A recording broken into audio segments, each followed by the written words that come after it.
ምንድነው የሚለው? ጎልመር ነው የሚለው ምንድነው የሚለው? አዎ ድምጽ ያሰጋባል። ምን ውስጥ ሆነ ነው? ኦኬ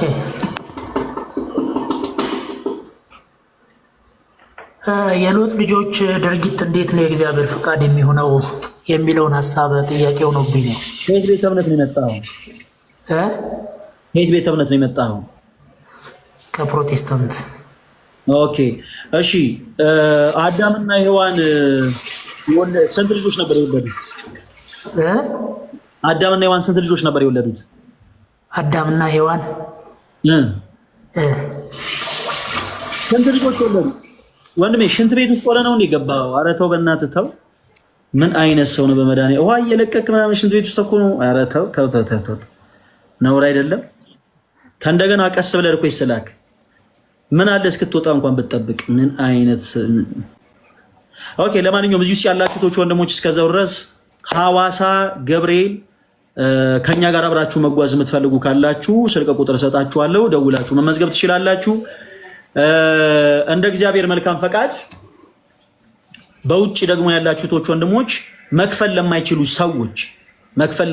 ሰዎች እንድትከፍሉ ትልቅ በረከት አዘጋጅተናል እና መክፈል የምትችሉ ሰዎች በውጭ ሀገር ያላችሁ ማለት ነው ከኛ ጋር ጉዞ እንዲሄዱ እንደው አቅም የሌላቸውን ሰዎች ይዘን እንድንሄድ መክፈል የምትችሉ ካላችሁ እንድትከፍሉ፣ ያው እናንተ ደግሞ በውስጥ መስመር ሐሳብ መስጠት ትችላላችሁ። ሌላው ከኛ ጋር እንግዲህ ሐዋሳ ገብርኤልን ሐምሌ 18 ተነስተን ሐምሌ 20 ነው የምንመለሰው።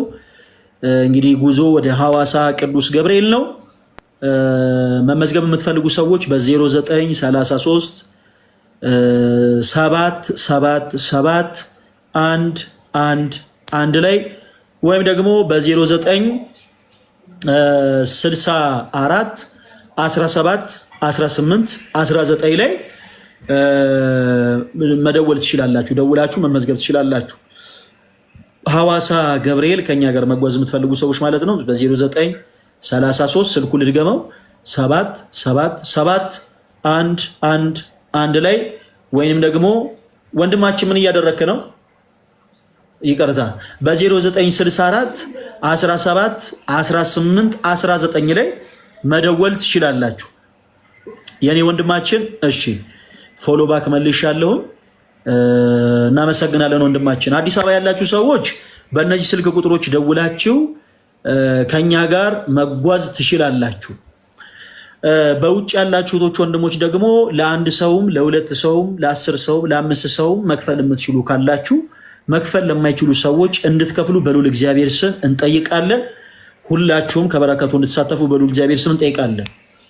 ኦኬ ጥያቄ ያላችሁ ካላችሁ ጋይስ እየፈቀደን ነውና ገባ ገባ በሉ፣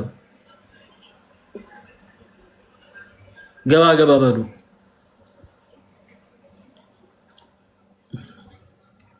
ቅድም የገባው ሰው እግዚአብሔር አምላክ ማስተዋልና ጥበቡን ይስጠው። እሺ ኦገስት ነው የሚለው ፎሎ ባክ አድርጌያለሁ። እሺ ሁለት ሰው እሺ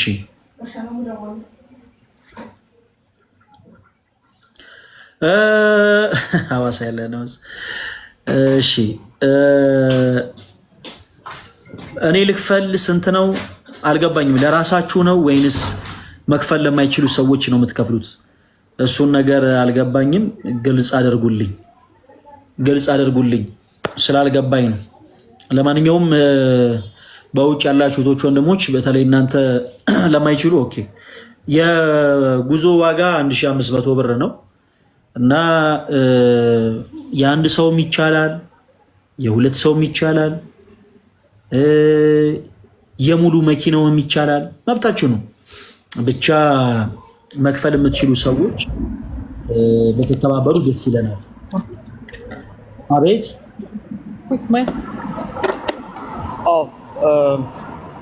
ይቅርታ። አይ ለማወቅ ነው፣ ለሰው ለመክፈል ነው። በውስጥ አወራለሁ። ሶሪ እግዚአብሔር ያክብርህ።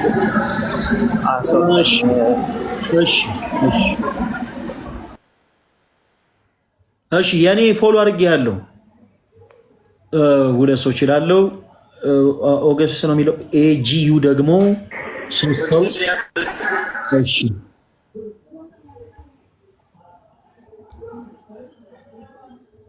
እሺ፣ እግዚአብሔር ያክብርልን። ጥያቄ ያላችሁ መግባት ትችላላችሁ። ከስርዓተ ቤተክርስቲያን ጋር ተያይዞ ጥያቄዎች ያሏችሁ እህቶች ወንድሞች እየገባችሁ ጥያቄ ማቅረብ ትችላላችሁ። እሺ መርጋ አናስተልኝ ፈለገ እግዚአብሔር ይመስገን። ሰላም ይሰማል። እግዚአብሔር ይመስገን። ከፕሮቴስታንት እምነት ነው መደወልልህ። እሺ በቀደም ምሽት ያስረዳው የስላሴዎችን ቅርኝነት በጣም ስለተመቸኝ ቴንኪው ልልህ ነው። እሺ ወንድማችን መርጋ እግዚአብሔር ያክብርልን። እናመሰግናለን። ዛሬ ከስርዓተ ቤተክርስቲያን ጋር ዙሪያ እንደው መጠየቅ የምትፈልገው ነገር ካለ እድል እየሰጠን ነው። እሱ ነገር በዋነኝነት በደንብ ቢወራበት ባይነኝ እኔ አረዳር ላይ የተዛባ ነገሮች ስላሉ። ስለ ትሪኒቲ ነው? አዎ ስለ ትሪኒቲ። እሺ እናወራለን። እሺ መርጋ ትጥፋ፣ ተከታተል። እናመሰግናለን። እሺ ኦኬ። እሺ ጎልመር የሚል አካውንት ና አሁን መግባት ትችላለህ ወንድሜ። ኢንቫይት ልኬልሃለሁ፣ አክሴፕት በል መግባት ትችላለህ። ኢንቫይት ልኬልሃለሁ።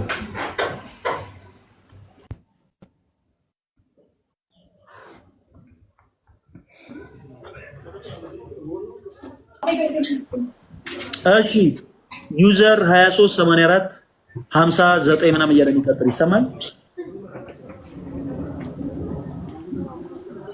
አይሰማም? ለምንድን ነው አሁን አንድ ቁጥር ምንድን ነው?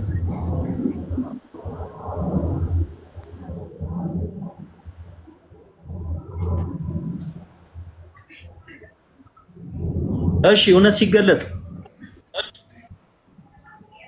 አቤት። ለምንድን ነበር አንድ ቁጥር ይጻፍክልኝ? ጥያቄ ያላችሁ ግቡ ስላልክ ነው። ኦኬ ጥያቄን አቅርብ።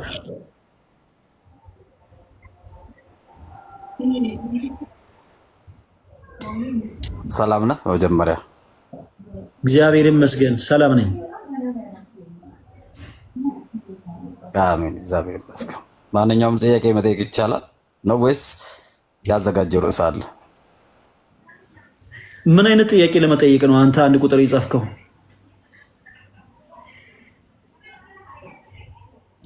አይ ጠይቁ ስላልክ ነው። ቤተክርስቲያን ስርዓት ላይ ምናምን እኮ። ስለዚህ ጠይቁ ስል አንድ ቁጥር የጻፍከው ምን አይነት ጥያቄ ለመጠየቅ ነው? አሁን እኔን ከመጠየቅ በፊት ምን አይነት ጥያቄ መጠየቅ አስበህ ነው አንድ ቁጥር ይጻፍከው?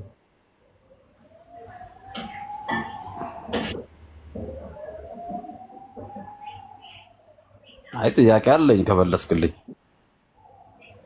እኮ። ስለዚህ ጥያቄን ጠይቅ። እሺ አመሰግናለሁ። እሺ ለምሳሌ አብ ወላዲ ወልድ ተወላዲ መንፈስ ቅዱስ ሰራጺ ይላልና ሰረጽ ማለት ወጣ ነው ይላልና አስተምሮ። አንድ ቦታ ደግሞ አለ ከአብ የሚወጣ የእውነት መንፈስ የሚል እና ኢየሱስ ክርስቶስ ከአብ የሚወጣ የእውነት መንፈስ በመጣ ጊዜ እሱ ይነግራችኋል እንዳለ፣ ግን ብዙ ቦታ ኢየሱስ ክርስቶስ ከአብ ወጥቼ መጥቻለሁ፣ እግዚአብሔር ወጥቼ መጥቻለሁ፣ ካንተ እንደወጣሁ ይላልና ካንተ እንደወጣሁ አመኑ ይላል። ከእግዚአብሔርም እንደወጣህ አውቀናል ይላሉና ወጣ ሰረጸ ወልድ ሰረጸ የማይባለው ለምንድን ነው? ምክንያቱም ወልድ ተወላዲ ስለሆነ።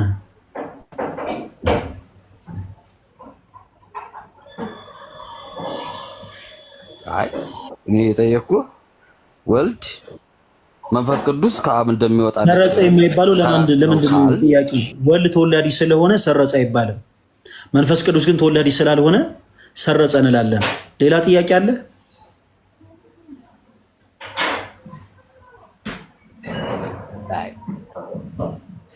መለስክልኝ። ያኛው ምን ያደርግልኛል? እሺ እታቸው ወረድና ካፌ የሆነ ካፌ 20 ብር ያዝና 20 ብር በቂ ነው። የሆነ ካፌ ገብተህ ዝብንን እንበል እዛ ካፌ እንዴ ነችን ጭራሽ ፈለገ አትናቴዎስ ቤት ገብተህ ዝብንን እንዴ ለመዝናናት መሞከር። እኔ ሲጀመር ሃይማኖት የሌለው ሰው እኔ አይመቸኝም፣ ነጭም ይሁን ጥቁር። እኔ ኦርቶዶክስም ፕሮቴስታንትም ሙስሊምም ካቶሊክም ጆባ ዊትነስም አድቬንቲስትም ምንም ያልሆን ሰው እኔ አይመቸኝም፣ ነጭም ይሁን ጥቁር አለቀ። እንዴ 20 ብር በቂ ነው። 20 ብር ያዘና ብስኩት በሻ ያለ ገብተህ ዝናብ እየዘነበ ነው ቀዝቀዝ በል ሞቅ በል ገባና እዛ ዝብን እንበል። እኔ ዝብ እንዴ አይ ምኑን አውቀ ነው አይመተለው ወልድን ለምንድን ነው ሰራጺ ማንለው? ተወላዲ ስለሆነ በቃ አለቀ። አንተ እኮ ምንም እውቀት የለም። እንዲህ ካለ ለኛ በነገራችን ለአንተ በቂ ነው። ስለዚህ አክሴፕት አድርገህ ነው መቀበል ያለብን። አንድ ሐሳብ ላይ ሲንጀመር መጽሐፍ ቅዱስ ይዘሃል? አዎ ይዣለሁ። እሺ መጽሐፍ ቅዱስህን ትንቢተ ኢሳይያስ 56:5 ላይ ክፈትልኝና አንብብልኝ።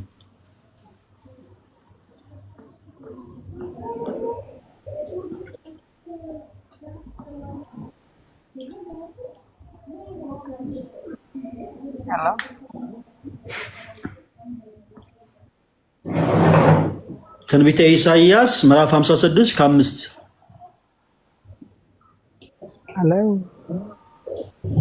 አቤት እታችን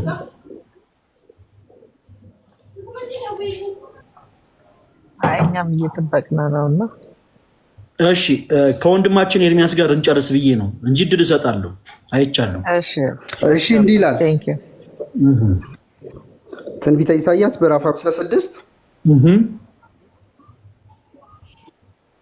ቁጥር ስንት አልከኝ? ቁጥር 5 በቤቴና በቅጥሬ ውስጥ ከወንዶችና ከሴቶች ልጆች ይልቅ የሚበልጥ መታሰቢያና ስም እሰጣቸዋለሁ፣ የማይጠፋ የዘላለም ስም እሰጣቸዋለሁ። ትክክል። በጣም ጥሩ። ምን ማለት ነው ይህ ሐሳብ? ኤርሚያስ እስኪ ንገረኝ። ምን ማለት ነው? በቤቴና በቅጥሬ ውስጥ ከወንዶችና ከሴቶች ይልቅ የሚበልጥ መታሰቢያ ምንድን መታሰቢያና ምን እሰጣቸዋለሁ አለ? ስም የማይጠፋም የዘላለም ስም እሰጣቸዋለሁ ይላል። ምን ማለት ነው ይሄ ሐሳብ? ንገረኝ። አንተ ከማርያም ኪዳነ ምሕረት ልጠይቅ ስለሆነ የገባሁት። አንተም ፕሮቴስታንት ነህ እኮ ችግር የለውም ማለት ፕሮቴስታንት ነህ አይደል እኮ። እኔ የገባሁት ለማርያም ቃል ኪዳን መገባቱን ከመጽሐፍ ቅዱስ ላይ አሳየኝ ልልህ ነው። አዳምጠኝ። እኔ ማስረዳት የምፈልገውን ሐሳብ ላስረዳ ነው። እሺ ምን ማለት ነው የሐሳብ? አስረዳኝ። ፕሮቴስታንት ነህ፣ መጽሐፍ ቅዱስን አማኝ ነህ። ትንቢተ ኢሳይያስ ምዕራፍ 56 ከቁጥር 5 ላይ በቤቴ በቅጥሬ ውስጥ ከወንዶችና ከሴቶች ይልቅ የሚበልጥ መታሰቢያና ስም እሰጣቸዋለሁ፣ የማይጠፋም የዘላለም ስም እሰጣቸዋለሁ ይላል። ማን? አምላካችን እግዚአብሔር። ይህ ሐሳብ ምን ማለት ነው? ኤርሚያስ አስረዳኝ እስቲ። እኮ እኔ እያልኩ ያለሁት የማርያም ኪዳነ ምሕረት መባሏን ኢየሱስ ክርስቶስ ለማርያም ኪዳን እንደገባላት ለጠይቀን የመጣሁት። ይህ ጥቅስ ለማርያም ኪዳነ ምሕረት ከመስጠት ጋር የሚገናኝ ከሆነ ንገረኝ። ለመጨረሻ ጊዜ ነው ማስጠነቀቀሽ ወንድሜ። እኔ እንደዚህ አይነት በሐሳብ ዝም ብሎ እንደዚህ መዛቅ አልፈልግም። የጠየኩን ብቻ መልስልኝ። ጥያቄን ተረድቻለሁ። ጥያቄን የምመልሰው እኔ ነኝ። ያንን ከመመለሴ በፊት ይሄ የኔ ጥያቄ ኢየሱስ ክርስቶስ እታች ወደ ተከታተል። ኖ የአንተን ብሶት ለማዳመጥ አይደለም ያስገባው። ጥያቄን ሰምቻለሁ። ሐሳብን እኔ አስረዳሃለሁ። ያልኩን የመጽሐፍ ቅዱስ ክፍል ምን ማለት እንደሆነ አስረዳኝ ነው ያልኩ እንጂ ለእመቤታችን እዚህ ጋር ቃል ኪዳን ተሰጥቷል እና አመን እያልኩ አይደለም። ለምንድን ነው የማይዋጥላችሁ ጋይስ? ጥያቄ እንድመልስልህ የምትፈልግ ከሆነ የጠየቅኩን ሐሳብ በማስረጃ እንድትመልስልኝ ይፈልጋል። ምን ማለት ነው ያልኩ? ፕሮቴስታንት ነህ፣ መጽሐፍ ቅዱስን አማኝ ነህ። ጋይስ ምንድን ነው የጠየቀኝ ጥያቄ? ለእመቤታችን ለቅድስት ድንግል ማርያም ክርስቶስ ኢየሱስ ቃል ኪዳን ገባላት ብላችሁ ታምናላችሁ? አዎ እናምናለን። ቃል ኪዳን ገባላት ብላችሁ የምታምኑት እምነት ይሄ መጽሐፍ ቅዱሳዊ ነው ወይ አለን። ኦኬ መጽሐፍ ቅዱሳዊ እንደሆነ ደግሞ ለመመለስ በመጀመሪያ አንድ ሐሳብ አነሳን። ምን አይነት ሐሳብ? ትንቢተ ኢሳይያስ ምዕራፍ 56 ከቁጥር 5 ላይ በቤቴና በቅጥሬ ውስጥ ከወንዶችና ከሴቶች ልጆች ይልቅ የሚበልጥ መታሰቢያና ስም እሰጣቸዋለሁ፣ ከዛስ የማይጠፋ የዘላለም ስምንም እሰጣቸዋለሁ ይላል። ምን ማለት ነው ያል ነው?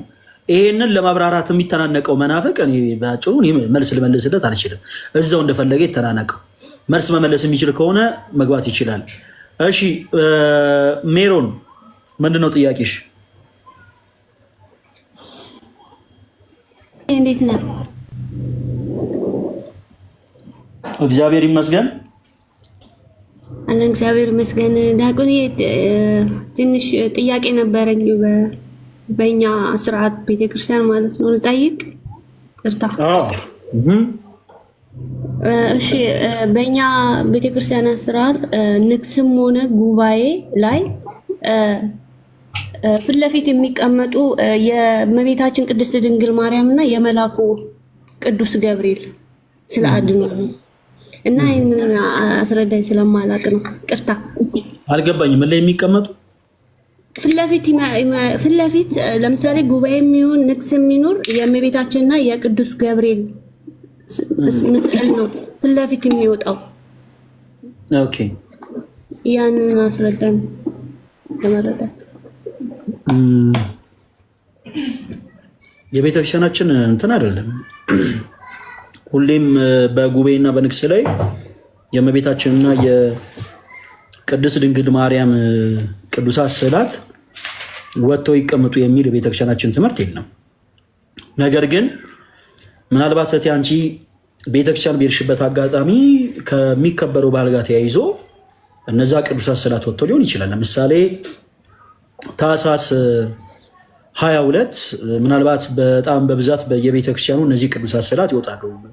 በስርዓተ መልአክ ቅዱስ ገብርኤል እመቤታችን ቅድስት ድንግል ማርያምን ያበሰረበት ዕለት ስለሆነ፣ ከዛ ውጭ ግን ምንም አይነት ሌላ ልዩ የሆነ ምክንያት የለም በቤተክርስቲያናችን ቅዱሳት ስዕላት የሚወጡበት ማለት ነው። የታላቁ ሰማዕት የተጋዳዩ የቅዱስ ጊዮርጊስን በዓል በሚከበርበት ጊዜ የቅዱስ ጊዮርጊስ የሰማዕቱ ማለት ነው ቅዱስ የሚታይበት ቦታ ላይ ህዝቦች ተጋድሎን እንዲያዩ ይደረጋል።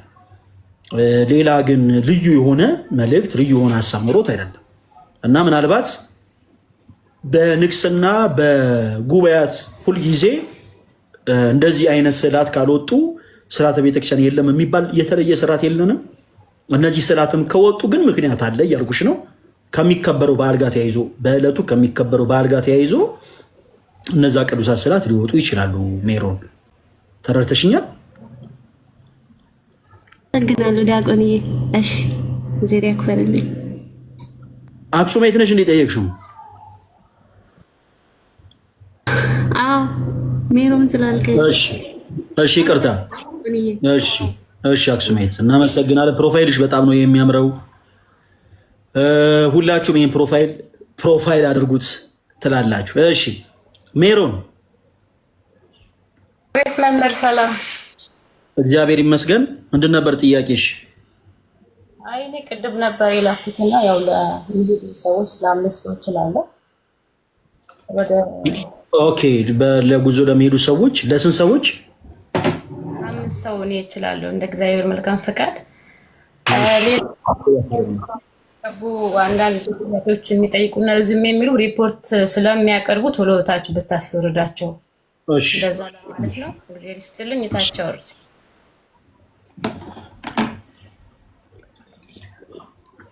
እሺ እግዚአብሔር ያክብርልን።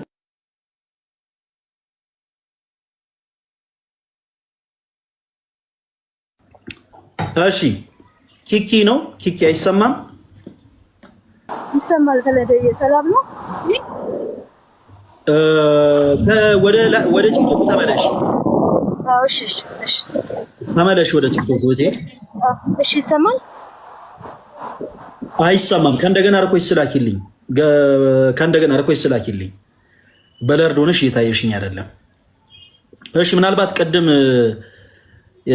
ጥያቄ ጠይቀን የነበርከው ኤርሚያስ ምናልባት አሁን ትንሽ ቀዝቀዝ ካልክ ሪኩዌስት ስላክልንና እንወያያለን። እሺ የጠየቀውን ሐሳብ በደንብ አድርገን እንመልስልሃለን። ምንም እንዳታሰብ። አንዳንድ ጊዜ እኔ እንደዚህ ነገር የሚላችሁ ሰዎች ብዙ ስለማልወድ ነው። በቃ የሚመለስበት መንገድ እኛን መልሰዋለን። ጥያቄያችሁን በማንሳት በጣም ነው የምናመሰግነው እና ምን ማለት እንደሆነ ስንወያይ ግን የግድ መወያየት አለብን። እንደው እኔ ብቻ ካልጠየቁ የሚባል ነገር የለም። ኢንቴንሽኑም ልክ አይደለም። እሺ ወንድማችን ኤርሚያስ ቅድም እንደነበር የጠየቀው ለእመቤታችን ለቅድስት ድንግል ማርያም ክርስቶስ ቃል ኪዳን እንደገባላት ታምናላችሁ እና ይሄ ደግሞ ቃል ኪዳን ገባ የሚባለው ነገር መጽሐፍ ቅዱሳዊ ነው ወይ ነው? ኦኬ በጣም ጥሩ። አንደኛ ሐሳብ በመጀመሪያ ሰጠው። ይሄ የመጀመሪያ ሐሳቤ ነው ኤርሚያስ። ሁለት ሐሳቦችን ነው ማነሳደድ አንተ በቤቴና በቅጽሬ ውስጥ ከወንዶችና ከሴቶች ይልቅ የሚበልጥ መታሰቢያና ስም ሰጣችኋለሁ፣ የማይጠፋ የዘላለም ስም ሰጣችኋለሁ ይላል ትንቢተ ኢሳይያስ። እና ይሄ ክፍል ምን ማለት ነው አስረዳኝ። ከዛ በኋላ እኔ ደግሞ ያንን አንተ የጠየቀውን አስረዳለሁ። እሺ ወዳጄ፣ እሺ እንደሆነ የፈለከው በሰዓት ጊዜያችንን እንጠቀምና ከዚህ በኋላ ጣልቃ እንዳገባ በቃ አሁን ማይከል ሚውት አደርገው። የገባህበት መንፈሱ ራሱ ትክክል ስላልሆነ ኔጌቲቪቲ የሆኑ ቃላቶችን ስለሆነ ከኔ መርጠህ የምትረዳው ሰደብከኝ አልክ። እሺ ሳልሰድብህ ሰደብከኝ አልክ። ምን ብዬ ነው የሰደብኩ? መልስ የለህም። ስለዚህ ከዚህ በኋላ ፕሊስ ምክንያታዊ ሁሉ ምን ለዛ ነው ለምታወራቸው ነገሮች ምክንያታዊ ሆኜ እጠይቅሃለሁ። ለማወራው ነገሮችም ምክንያታዊ ሆነ ጠይቀኝ። እሺ እንኳን ስለምናወራው መጽሐፍ ቅዱስ ያሰብ አይደለም ለዚህም ቃል ስለምጠይቅ። ለማንኛውም ቁጥር 4 ለምን ይላል? ሁላችሁም አዳምጡ። አሁን እግዚአብሔር እንደው ለእመቤታችን ቃል ገባ ትላላችሁ። ይሄ ቃል መግባት እንደው መጽሐፍ ቅዱሳዊ ነው ወይ? እንመጣበታለን። በደምብ ተረዱ። እግዚአብሔር ይላል ቁጥር 4 ላይ ሰንበቴን ስለሚጠብቁ ምን ስለሚጠብቁ ሰንበቴን ደስም የሚያሰኝንም ነገር ስለሚመርጡ ቃል ኪዳኔን ምንን ቃል ኪዳኔንም ስለሚይዙ ጃንደረቦች እንዲህ ይላልና። ጃንደረባ ምን ማለት ነው? ኤርሚያስ ምን ማለት ነው አልከን? ጃንደረባ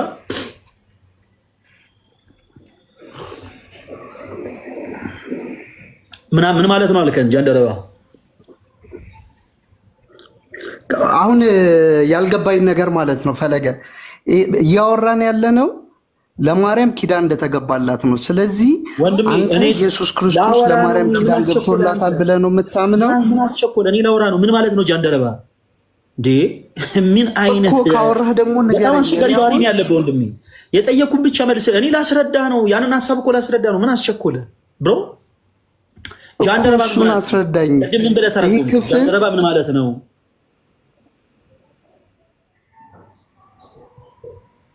ይሄ ክፍል እንዴት ለማርያም ኪዳን ከመሰጠት ጋር እንደሚሄድ ንገረኝ። ጃንደረባ ምን ማለት ነው? የጠየቅኩን ብቻ መልስልኝ። ጃንደረባ ምን ማለት ነው? ወዳጄ እኔ እኮ ነገርኩ። ይሄ ክፍል የሚያወራው ለመጻተኞች ነው። እንዴት ከአዲስ ኪዳን ክፍል ከማርያም ጋር እንደተገናኘ አሳየኝ ማለት ነው። ጃንደረባ ብራዘር ምን ማለት ነው? ሐሳቡን አንድ በአንድ እያብራራን እንድንግባባን እናንተ አየ ክርስቶስ እንዴት ቃል ይገባል ነው ጥያቄው። ቃል መግባቱስ ቅድስት ስለሆነችው ሴት ቃል መግባቱስ መጽሐፍ ቅዱሳዊ ነው ጥያቄው። ስለዚህ ኦኬ አምላክ ቃል መግባቱ የተለመደ ነው በመጽሐፍ ቅዱስና ኦኬ እስቲ ለማስረዳት ያክል እየተወያየን ነው። እንድንግባባ የጠየቅኩ መልስልኝ። ጃንደረባ ምን ማለት ነው ብራዘር?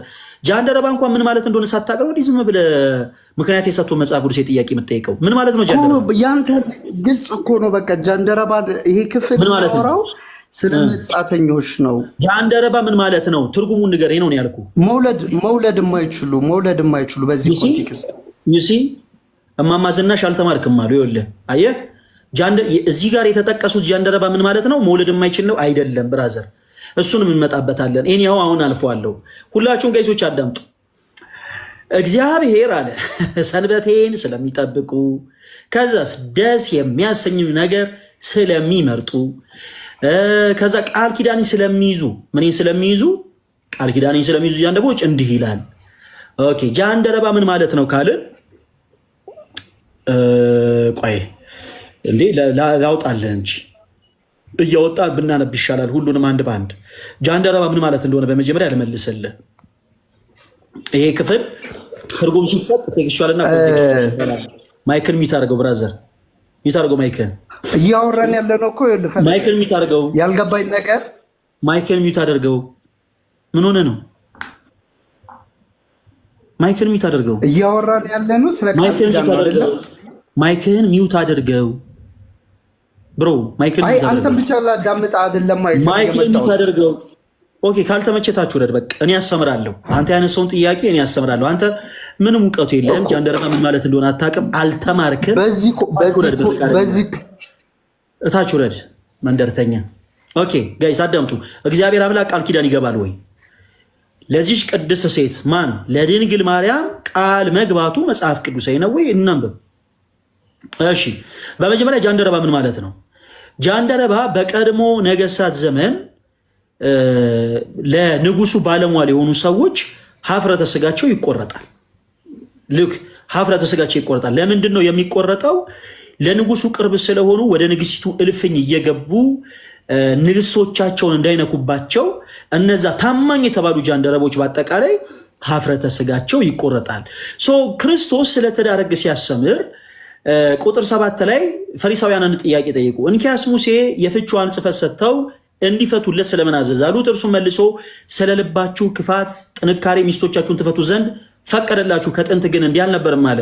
እኔ ግን እላችኋለሁ ያለ ዝሙት ምክንያት ሚስቱን ፈቶ ሌሊቱን የሚያገባ ያመነዝራል፣ የተፈታችሁን የሚያገባ ያመነዝራልና ደቀ መዛሙርቱም የባልና የሚስት ስርዓት እንዲህ ከሆነ መጋባት አይጠቅምም አሉ። በደንብ አዳምጡ። መጋባት አይጠቅምም። ከዛስ እርሱ ግን ይህን ነገር ለተሰጣቸው ነው እንጂ ለሁሉ አይደለም አለ። ምኑ ነው ለተሰጣቸው? አለማግባት ማለት ነው። አያችሁ፣ በምርጫ የምትሰውት ነገር አይደለም። ሳያገቡ ጸንቶ እንደ መነኮሳት አባቶች ተጋሎ መኖር፣ እንደነ ኤልያስ ተጋሎ መኖር ተጋሎ ይጠይቃል፣ መመረጥን ይጠይቃል ሲል እንደዚህ አለ። እርሱ ግን ለተሰጣቸው ነው እንጂ ለሁሉ አይደለም። ከዛስ በእናት ማህፀን ጃንደረቦች ሆነው የተወለዱ አሉ።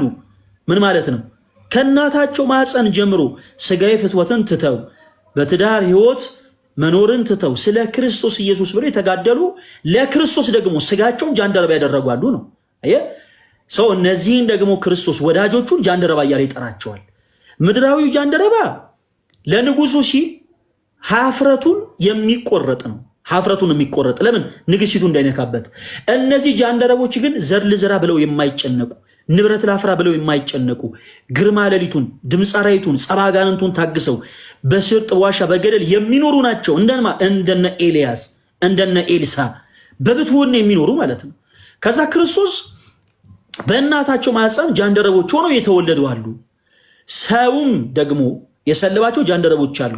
ስለዚህ ኢንቴንሽኑ እየገባ ነው አይደለ? የተረዳችሁት ነው። ስለ መንግስተ ሰማያት ከዛ ራሳቸውን የሰለቡ ራሳቸው ምን ያሉ የሰለቡ ጃንደረቦች አሉ። ስለምን ብለው? ስለ መንግስተ ሰማያት። ኦኬ። ከዛ ትንቢተ ኢሳይያስ ላይ ስንመለስ ደግሞ ምን ይለናል? እናንብበው እስቲ።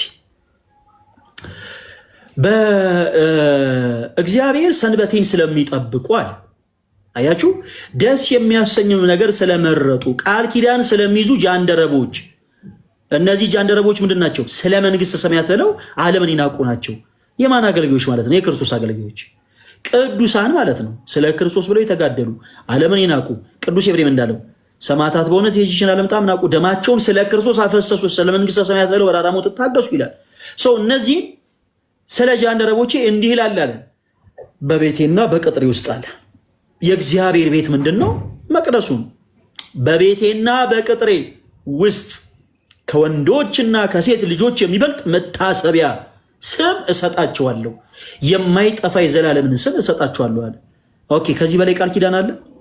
እግዚአብሔር አምላክ ትእዛዙን፣ ሰንበቱን፣ ቃሉን ለሚጠብቁት በቤቴና በቅጥሬ ስም እሰጣቸዋለሁ አለ። ከወንድና ከሴቶች የሚበልጡ ስሞችን እሰጣቸዋለሁ በቤቴና በቅጥሬ፣ በመቅደሱ ማለት ነው። ኦኬ፣ ይሄንን ቃል ገባ ለማን? ለጃንደረቦቹ፣ ለቅዱሳን። ከዚህ የበለጠ ቃል ኪዳን አለ? የማርያም ሲባል ለምንድን ነው ራስን የሚያዞር ኤርምያስ? አረፋ የሚደፍቅ ለምንድን ነው? እሺ፣ ሌላም ደግሞ እንመልከት።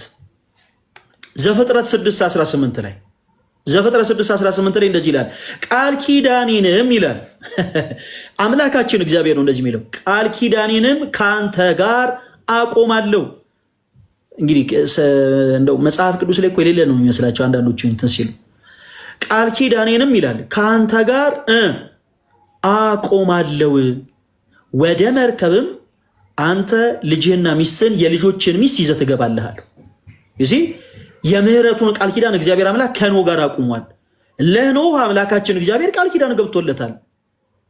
እያሰማችሁ ነው ሁላችሁ። ይሄ ክፍል ያለው ዘፍጥረት 6:18 ላይ ነው።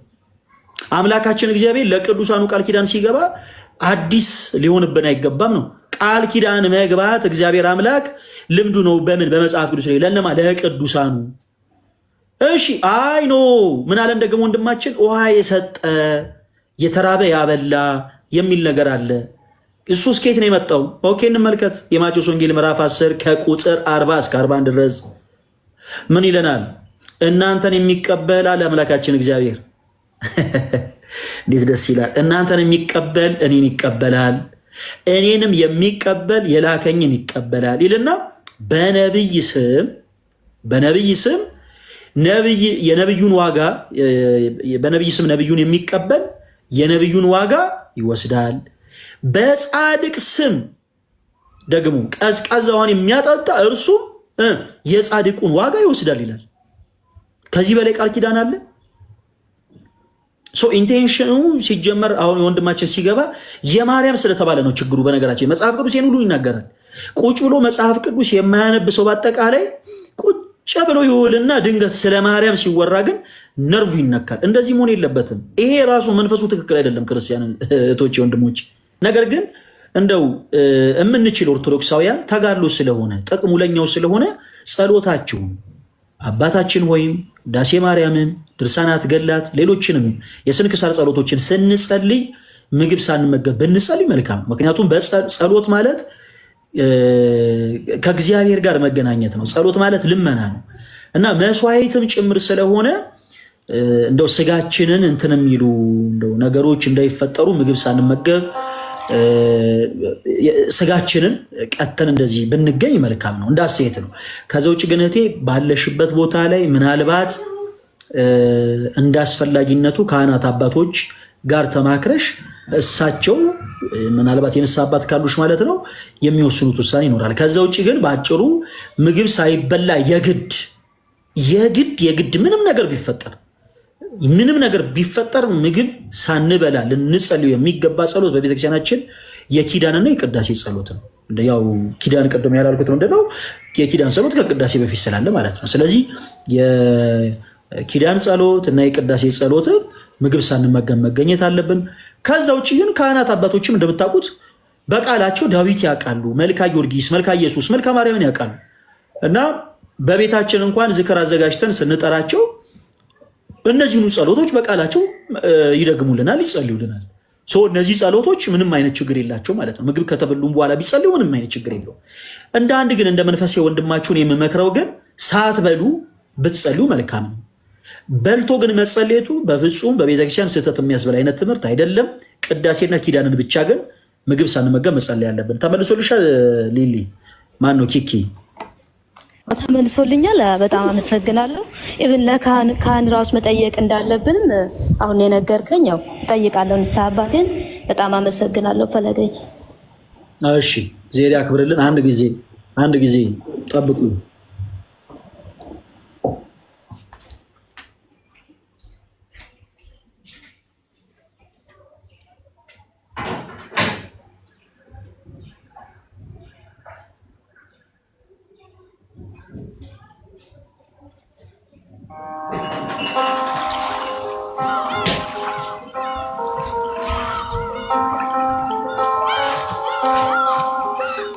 እሺ ቀጣይ ማን የገባው?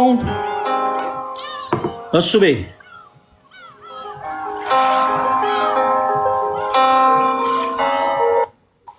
ይሰማል ወይ? አባቴ እንዴት ነህ? እግዚአብሔር ይመስገን። ያው እንዳንተ እየበላሁ ነው ምን የማወራው። አሪፍ ነው፣ መብላት ጥሩ ነው። እውነት ነው። እሺ ጥያቄ ነበረ? አንድ ቅሬታና አንድ ጥያቄ አለኝ። ከዛ ጥያቄ ላቅርብ ብዬ ነው። ይቻላል? እሺ እኔ ብዙ አሴት አልቀበልም፣ ግን እድል ልስጥሽ። ይቀጥል። አይ ብዙ ጊዜ ፕሮቴስታንቶችን በማርያም ፍቅር እንደሌለን አድርጋችሁ የምትወቅሱት ነገር አለ። በዛ እንወቀሳለንና ያ ልክ አይደለም። አሁን ለምሳሌ ፈለገ አንተ ስለኛ አንተ አልሞትክም፣ አልተሰቀልክም፣ አንተ አላዳንከንም ብልህ አንተን መጥላቴን አያሳይም አይደል? አንተ መካከለኛ አይደለህም፣ አንተ እንደዚህ አይደለህም ብልህ እውነቱን ብነግርህ ስላንተ ካንተ መውደድና ካንተ መጥላት ጋር የሚያያይዘው የሚያገናኘው ነገር የለም። ስለዚህ ፕሮቴስታንቶችም እንደዛ ሲናገሩ ስትሰማ ከመውደድና ከለመውደድ ጋር አብሮ ተያይዞ ሳይሆን መጽሐፍ ቅዱስ እንደዚህ አይልም ብለው ስለሚያምኑ ነው ብቻ በሚለው ብታስቡት አንተ ብቻ ሳይሆን ሁላችሁም እንደዛ ብታስቡት መልካም ነው ብዬ አስባለሁ። መጽሐፍ ቅዱስ ስለማይናገር ይሄንን የማንናገረው ለዛ ነው። ማርያምን እንዲህ አይላትም እንላለን እንጂ በፍጹም የማርያም አይደለም የጠላቶቻችሁን ውደዱን የተባልነው አይደለም። ውዷን ማርያም እህታችንን ይቅርና አልልህ ነው። እሺ ጥሩ ነው። አሁን እኮ ምን አለ መሰለ እንደዚህ የሚናገር ሰው አላጣንም። ምን አለ መሰለ በነገራችን ላይ ጥላቻ አይደለም። እሺ ይሄ ትክክለኛ አቋሚ ነው። ፕሮቴስታንት የሆኑት ወንድሞች ድንግል ማርያምን ይጠላሉ። ይሄ ትክክለኛ አቋሚ ነው። ይጠላሉ ማለት ግን በአንደበታቸው እንጠላታለን የሚል ቃል ይወጣል ግን ማለት አይደለም። ለምሳሌ ልስጥ ክርስቶስን ትወደዋለህ? እሱ ባል አዎ በጣም እና ክርስቶስን ደግሞ ምን አለ መሰለህ ክርስቶስ የሚወደው ቢኖር ሀብት ንብረቱን ትቶ መስቀሌን ተሸክሞ ይከተለኛል። መስቀል ማለት መከራ ነው። ኦኬ እሱ ባል አሁን ባለህበት ህይወት ላይ አንተ ለምሳሌ እውነት አትሰርቅም? እሱ በይ መልስልኛ። አትሰርቅም? አዎ አልሰርቅም። እውነት አምናለሁ። አትዋሽም? እዋሻለሁ። አታመነዝርም?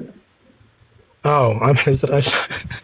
እኔ ጥያቄ ሰው የኔ ደግሞ ሐሳብ ያ ነው። እሺ ሰዎች በአንደበታቸው ማርያምን እንወዳታለን ስላሉ ባጭሩ ነገሌ እኮ ይወዷታል አንልም። በአክሽን ደረጃ በተግባራዊ ማለትም መጽሐፍ ቅዱስ የመሰከረላትን እውነት ግን ባለመቀበል ደረጃ ግን ፕሮቴስታንት የሆኑት ወንድሞች የሚገባ ክብርን አይሰጧትም፣ አይወዷትም እንላለን። እንደዚህ ስንል ግን እኛም እናንተን ጠልተን ግን አይደለም። ምክንያቱም ከንቱነት ነው። እኔ ለምሳሌ አንድን ፕሮቴስታንት ጠልቼ የሆነ የፕሮቴስታንት አማኞችን ጠልቼ በኦን አይነት መነጽር ተመልክቼ እነሱ ለመክሰስ ከሆነ ይህን ወደ የተጠቀምኩበት እውነቴን ነው የምልህ አልከብርበትም። ነገር ግን ከእውነተኛ የመጽሐፍ ቅዱስ እውነት አንጻር ነው ዋይ ፕሮቴስታንቶች ወንድሞች ለምሳሌ ድንግል ማርያም ደስ ይበልሽ የሚል ዝማሬ አለ አይደል?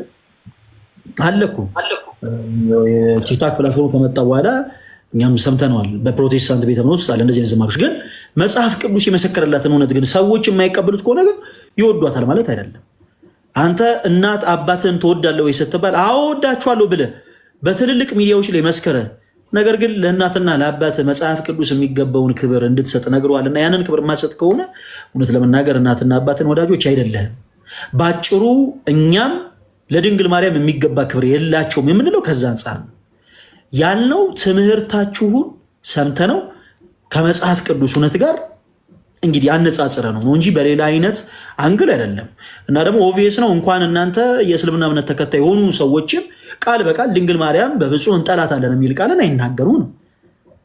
በነገራችን ላይ በእስልምናውም ራሱ በስሟ የቁርአን አንቀጽ ያላት ብቸኛዋ ሴት እመቤታችን ማርያም ነች። ሱረቱል መርየም የሚል ክፍል አለ። ግን ክፍል እንኳን በቁርአን ላይ ያ ክፍል እንኳን ቢኖር መጽሐፍ ቅዱስ የመሰከረላትን ክብር በሚገባ ካልሰጧት ይወዷታል፣ ያከብሯታል ማለት አይደለም። ተረተኛል እሱ ላይ ወድቻለሁ ፈለገ። እኔ ደግሞ ሀሳብ አለኝ አሁን በተናገርከው ነገር ማለት ነው። በጣም ጥሩ ነገር ነው ያነሳኸው። አንድን ሰው ማክበርና ለማክበሩን የምናረጋግጠው በአክሽን ነው በድርጊቱ ነው ብለሃል። በትክክል እስማማለሁ። አሁን ለምሳሌ አንተ የወለዱህን እናት የወለዱህን አባት እንደምትወዳቸው አስባለሁ። ግን እነሱን ደስ የማያሰኝ ነገር ደግሞ ታደርጋለህ። ያ ማለት ምናልባት ፍቅርህ ፍጹም አይደለም እንላለን እንጂ አትወዳቸውም ወይም አታፈቅራቸውም አንልም። ግን ፍቅርህ ፍጹም ፍቅር ማለት ኢየሱስ ለምሳሌ ለአብ ያሳየው ፍቅር ፍጹም ነው። ምክንያቱም ፍጹም መታዘዝ ስለነበረው አንድ ስህተት ስላልነበረው ነው። አሁን ወደ እንትኔ ስመጣ ወደ ሐሳቤ ስመጣ ኢየሱስን እንወደዋለን ወይስ አንወደውም የሚለው ነው። ወይም እግዚአብሔርን እንወደዋለን ወይስ አንወደውም የሚለው የሚታወቀው ልክ ነህ አንተ ትክክል ነው የተናገርከው። እንደ ቃሉ እንኖራለን ወይስ አንኖርም ነው። አሁን ማርያምን እንወዳታለን ወይ የሚለው አንተ አሁን እናትን ትወዳታለህ ወይ ስልህ እናትህ ምን አዘዘች ነው የምልህ። ገብቶሃል? አባትህ ምን አለህ እልሃለሁ። አባትህ ያለህን ማታደርግ እናትህ ያለችህን ማታደርግ ከሆነ ነው አይደለም እንደ ፈለገ አንተ እናትህን አትወድም። አባት ብትወድማ እነሱ ያሉህን ቃል ትሰማ ትታዘዝ ነበር እምልህ። አሁን እኔ የምፈልገው ከናንተ ማርያም ምን ብላ አዘዘችንና ነው አሁን እኮ ማርያም ማክበር በራሱ አይቻልም፣ ምናባዊ ነው። ይሄ ሐሳባዊ ነው። ምክንያቱም ማርያም እንዲህ አድርጉልኝ እንዲህ ብላችሁ ኑሩ በእንዲህ አይነት መንገድ ሂዱ ብላዘች። ቆይ አንዴ ልጨርስና ትመልስልኛለህ። እኔ ዝም ብዬ ነው አይደል ሰማው? እሺ አዎ።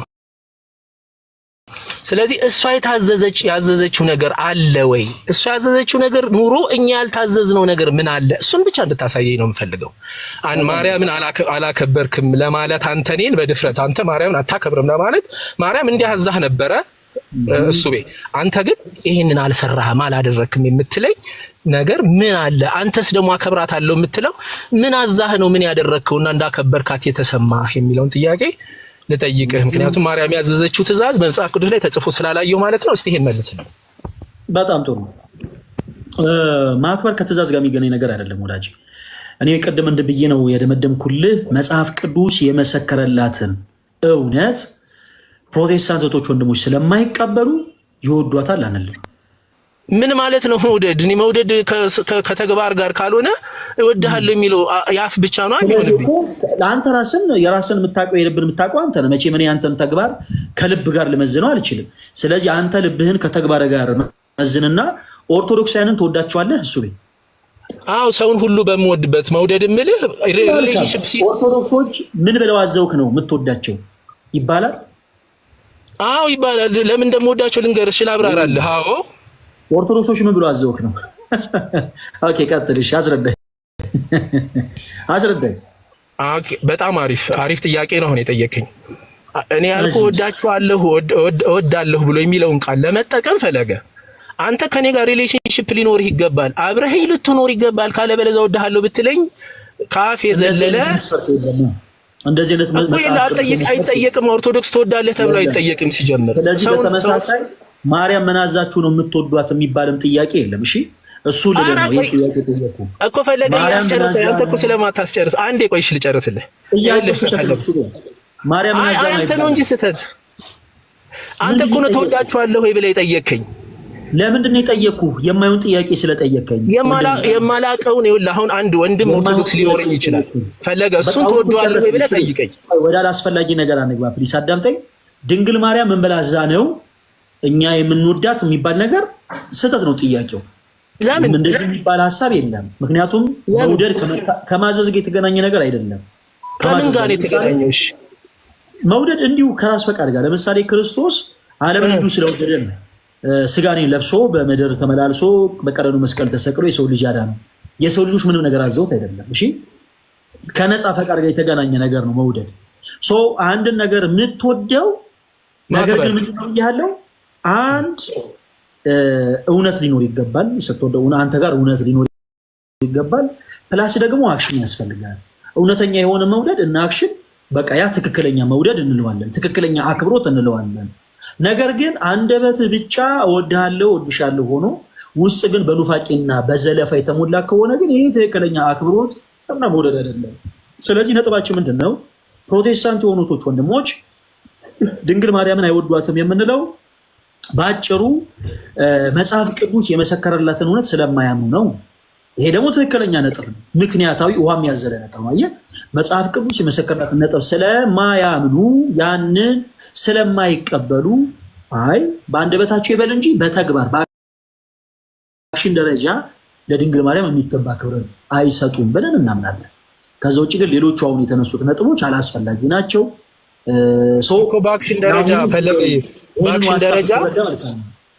በአክሽን ደረጃ አሁን ማርያምን ለመውደድ ምን ማድረግ ሲኖርብኝ እኔ አላደረኩም። ለምሳሌ የድንግል ማርያም ዘላለማዊ ድንግልናን አታምንም አልኩ። ለምሳሌ መጽሐፍ ቅዱስ የመሰከረላትን ምን የመሰከረላትን ከመውደድ ጋር ምን ያገናኘዋል? ያገናኛል። እስቲ ንገረኝ። መውደድ ማክበር ነው። አንተ ለድንግል ማርያም እውነተኛ አክብሮቱ ቢኖርክ እውነትም አንደበትህ እንዳለው ድንግል ማርያምን የምትወድ ሰው ብትሆን ኖሮ መጽሐፍ ቅዱስ አሁን የኦርቶዶክስ ትምህርት ምናምን ተው፣ መጽሐፍ ቅዱስ ግን የመሰከረልን እውነት ትቀበለው ነበረ ነው። ነገር ግን በኢንቴንሽን ደረጃ ማርያም ሲባል ፕሮቴስታንት የሆኑት ወንድሞች የሆነ የሚፈሩት ነጥብ አለ እና ያንን ሐሳብ የሚገባውን ክብር ለእሷ መስጠት ስለማይፈልጉ ብቻ ጀስት በአንደበት ማርያምን እንወዳታለን፣ በትምህርት ደረጃ ግን ዜሮ አድርጎት ይቀመጣል። ስለዚህ ድንግል ናት ብዬ ባስብ ዘላለማዊ ድንግል ናት ብዬ ባስብ እንዳከበርኳት ታስባለህ ማለት ነው። ኖ ብዙ ነጥቦችን ነው የምናነሳው። አንዱን ነጥብ ያነሳውልህ ለምሳሌ እመቤታችን ቅድስት ድንግል ማርያም ዘላለማዊ ድንግልናዋን ታምናለህ አንተ? ለምሳሌ አላምንም። አታምንም። ነገር ግን መጽሐፍ ቅዱስ ይመሰክራል ይሄንን። እመቤታችን ቅድስት ድንግል ማርያም ዘላለማዊ ድንግል እንደሆነች መጽሐፍ ቅዱስ ይመሰክራል። ኦኬ፣ አንተ ደግሞ አታምንም። አላቅም ነው የሚባለው። ፈለገዬ እኔ እኮ አላቅም ነው የሚባለው። አይ አንተ ድንግል መሆኗን አታቅም ነው እንጂ የምትለኝ አትወዳትም እኮ አይደለም የሚባለው። ለምን አልልህም ለምን መሰለህ ማለት መጽሐፍ ቅዱስን ይዘህ ኦልሬዲ መጽሐፍ ቅዱስን አማኝ ነኝ ካልክ እኮ ሰንበት ብለሃል። አንተ መጽሐፍ ቅዱስን ይዘህ ድንግል ማርያም መጽሐፍ ቅዱስ የመሰከረላት እውነት የማትቀበለው ከሆነ በተዘዋዋሪ ጥላቻ አለ ነው ባጭሩ። ጥላቻ ግን ግልጽ ነው ባንደበትህ። ለምሳሌ እኔ ማርያምን እጠላታለሁ ላያት አልፈልግ አይነት አይደለም። አየህ፣ በተግባር ግን ዜሮ ነው ባጭሩ። ክብር የለህም ለሷ። አየህ፣ ክብር ቢኖር ኖሮ መጽሐፍ ቅዱስ ለምሳሌ ባጭሩ ኦኬ፣ መጽሐፍ ቅዱሳዊ እንዳልሆንክ ለማሳየት ያክል እሱ በማስረጃ እንድናወራ ድንግል ማርያም ልጆች እንዳሏት የሚናገር የመጽሐፍ ቅዱስ ማስረጃ ሰጠኝ። ምን አልከኝ? ድንግል ማርያም ልጆች እንዳሏት የሚናገር የመጽሐፍ ቅዱስ ማስረጃ ሲሰጠኝ። እሺ፣ እሱ ጊዜ ይፈልጋል።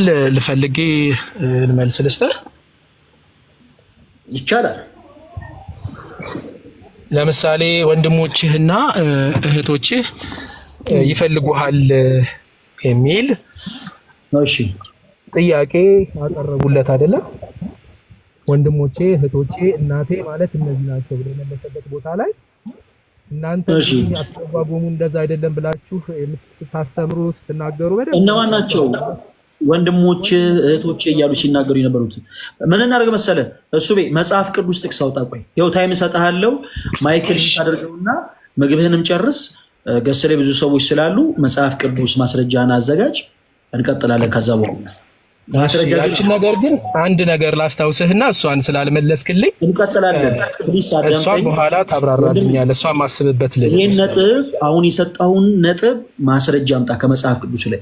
ታይም ሰጥቻለሁ። ማይክን ሚውት አድርገው። አንድ ጊዜ ሌሎቹን ልቀበል። እሺ፣ ሃሌሉያ ሃሌሉያ። አሌክስ ሃይ፣ ሰላም ነው? እንዴት ናችሁ? እግዚአብሔር ይመስገን። እንደምን አለሽ? ደግሞ ጋይስ እየጠጣ ያሉት ኮካ ነው። በሌላ ነገር እንትን እንዳትሉ በመድኃኒዓለም ትንሽ ፈልጌ ነው። ኦኬ፣ ቀጥይ። ጥያቄ ችግር የለም። ድምጼ ይሰማል? ይሰማል። እሺ፣ ፈለገ እዚህ ላይ ያለውን ባይ ዘ ወይ ሁለታችሁ ስታወሩ አንድ ሎከር እየጻፈ የነበረው ጥቅስ አለና ሉቃስ ወንጌል ቁጥር 1:48 ላይ ትውልድ ሁሉ ብፅዕት ይሉኛል የሚለውን መንሽን ብታረጋት በጣም ደስ ይለኛል። ማርያምን የሚወዳት ብፅዕት ይላታል። ማርያምን የሚወዳት ምስጋና ያቀርብላታል። እና ይሄንን ፖይንት መንሽን አድርጉ። በኋላ ላይ የኔ ጥያቄ እኔ ኦርቶዶክስ ነኝ ግን አንዳንድ ነገሮች አሁን ለምሳሌ መናፍቅ በሚጠይቁ ሰዓት አሁን ለምሳሌ ባይብል ላይ እንዲህ ብሎ ተጽፏል። ምንም አይነት ስዕል በሰማይ ወይም ሄቨን ላይ ያለ ምንም አይነት ስዕል ስላችሁ በዛ ፊት አትስገዱ፣ በውሃም ላይ ያለ በገነትም በምንም ያለ አትስገዱ ይላል። የኛ ምስል ከሱ ጋር የተገናኘ እንዳልሆነ አውቃለሁ። ምክንያቱም የኪሩቤልን ቅረጹና ለሱ ስገዱ የሚል ባይብል ቨርስ እንዳለን በትንሹ ሰምቻለሁ ትምህርት ላይ። ግን ስፔሲፊክሊ የትኛው ላይክ ባይብል ቨርስ ላይ እንደዚህ የኛ የምንሰግድበት ምስል ትክክል እንደሆነ በደንብ ብታብራራልኝ ላይክ እኔም መልስ ለመስጠት ይጠቅመኛል ብዬ ነው። መልካም፣ በጣም ጥሩ ሐሳብ ያነሳሽ ወቴ እግዚአብሔር ያክብርልን። ሰው ጥያቄው ቅዱሳት ስዕላት መጽሐፍ ቅዱሳዊ ናቸው ወይ የሚለውን ሐሳብ ይበልጥ ያመነዘናል። ይሄን ሐሳብ ስናነሳ ለምሳሌ አሁን ቅድም እንዳልኩት ወንድማችን ነው ምን አይነት ሐሳብ ይዞ ነው የገባው? ፕሮቴስታንት የሆኑ እህቶች ወንድሞችን ድንግል ማርያምን የሚገባትን ክብር አሰጧትን ብላችሁ ትከሱናላችሁ። እሱ ስህተት ነው አይደል? አይ ነው እኛ እንደዚህ ያልነው በዚህ መጽሐፍ ቅዱስ የዘት አንጻር ነው አለው። የድንግል ማርያምን ዘላለማዊ ድንግልና ስለማታምኑ እንዲህ እንላለን እያለን አንድ ነጥብ አንስተን ተወያየን እንጂ ብዙ ነጥቦች አሉ። በተመሳሳይ ፕሮቴስታንት እህቶች ወንድሞች ደግሞ ከቅዱሳት ስዕላት ጋር ተያይዞ የኢትዮጵያ ኦርቶዶክስ ተዋሕዶ ቤተክርስቲያን ጣዖታትን ታመልካለች ይላሉ። ኦኬ፣ ሶ መጽሐፍ ቅዱስ ስለ ጣዖታት ምንድነው የሚናገረው? ስለ ቅዱሳት ስዕላትስ ምን አይነት ሐሳብ ይሰጣል? አብረን እንመለከታለን። እነዚህ ሰዎች ታችን የሰጡት የመጽሐፍ ቅዱስ ማስረጃ ዘጸአት ምዕራፍ 20 ከቁጥር 4 ላይ ያለውን ነው። ዘጸአት ምዕራፍ 20 ከቁጥር 4 ላይ በላይ በሰማይ ላይ ካለው በታች በምድርም ካለው ከእንደገና ከምድርም በታች በውሃ ውስጥ ካለው የማናቸውን ምስል ለአንተ አታድርግ፣ አታመልካቸው፣ አትስገድላቸውም ይላል አምላካችን እግዚአብሔር። እንደዚህ አይነት ጥቅሶች በመጽሐፍ ቅዱስ ውስጥ አሉ። ተመሳሳይ የሆኑ ቃላቶች አምላካችን እግዚአብሔር የተናገራቸው ማለት ነው። እነዚህ ሐሳቦች ለቅዱሳት ስዕላት የተነገሩ ናቸው ወይ? አይደሉም። እነዚህን ክፍላት አምላካችን እግዚአብሔር የተናገረው ስለ ጣዖታት እያገናኘ ነው። ምን ማለት ነው? በአጭሩ አምላካችን እግዚአብሔር በላይ በሰማይ ሲል በላይ በሰማይ ላይ ፀሐይ አለ፣ ከዋክብት፣ ጨረቃዎች አሉ። በታች በምድር ደግሞ ማንኛውም ነገር በምድር ላይ የምንመለከታቸው የምናያቸው ተራራ፣ ኮረብታ፣ ሸንተረር፣ እንስሳት፣ የዱር አራዊቶች አሉ። ከእንደገና በታች ከምድርም በታች ባለው በውሃ ውስጥ ካለው የማናቸውን ምሳሌ ይላል። በውሃ ውስጥ ደግሞ ዓሦች አሉ። የማናቸውን ምሳሌ እዚህ ላይ የተጠቀሱትን የማናቸውን ምሳሌ ለአንተ አምላክ አታድርግ ይላል። እሺ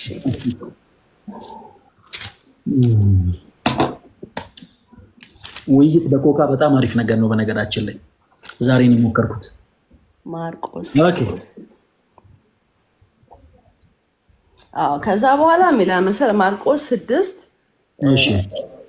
ከዚያም በኋላ ወደ ገዛ ሀገሩ ምናምን ገባ ይልና ይህስ የጸራቢው የማርያም ልጅ ያዕቆብ የዮሳም የይሁዳም የስምዖንም ወንድም አይደለምን? እህቶችስ ከዚህ በእኛ ዘንድ አይደሉምን አሉ።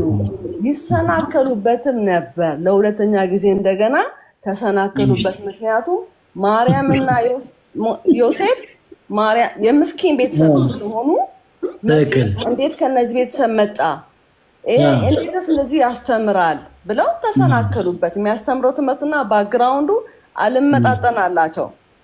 ኦኬ። ሶስተኛ ደግሞ ሉቃስ ወንጌል ምዕራፍ 8 ላይ እንሄድና እናነባለን። ጥቅስ የለም ላልከው ነው እንግዲህ አሁን ጥቅስ የምሰጠው እስካሁን እቀጥላለሁ ስጨርሽ ይማርበታል። ለማይፈልግ ደግሞ በቃ መብቱ ነው አለመቀበል። በዚህ ነው ሰለው ተከላሽ 8:19 ላይ እንደዚህ ላይ እናቱና ወንድሞቹ ወደ እርሱ መጡ፣ ለሕዝቡም ብዛት የተነሳ ሊያገኙት አልተቻላቸውም እና እህትህና ወንድሞቹ ሊያዩ በደጅ ቆመዋል ብለው ነገሩት። እርሱም መልሶ እናቴና እህቶቼስ የእግዚአብሔርን ቃል ሰምተው የሚያደርጉት እነዚህ ናቸው አለ። ለእኔ እናቴና አባቴ የእግዚአብሔርን ቃል የሚያደርጉ ናቸው እንጂ ማርያም አሁን እናቴ አይደለችም ማለት እኮ አይደለም። ማርያም እናቱ ናት፣ በስጋ ወልዳዋለች አይደለ? እዚህ ጋር ከዚህ አሻገር ያገናኝም። ቆይ አሁን ቅድም የተሰነሰጡት ሐሳቦች ጥሩ ናቸው። ወንጌላዊት ልዩ ቆይ እሱ እርሳችን አይደለም። ቆይ ወደዚህኛው እንመለስ። ምክንያቱም የማይሆኑ ሎጂኮች ሲነሱ ነበረ።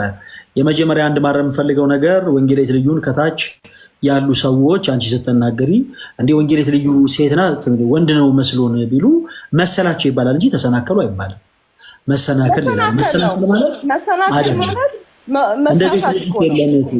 እኮ መሰለኝ። እኔ ለምሳሌ አንቺ ወንድ መሰልሽ ከመሰልሽ መሰለኝ ነው እንጂ ምንም ሌላ ይሰራል መስሎ ነበር መሳሳት ተሳስቶ መቅረት ነው።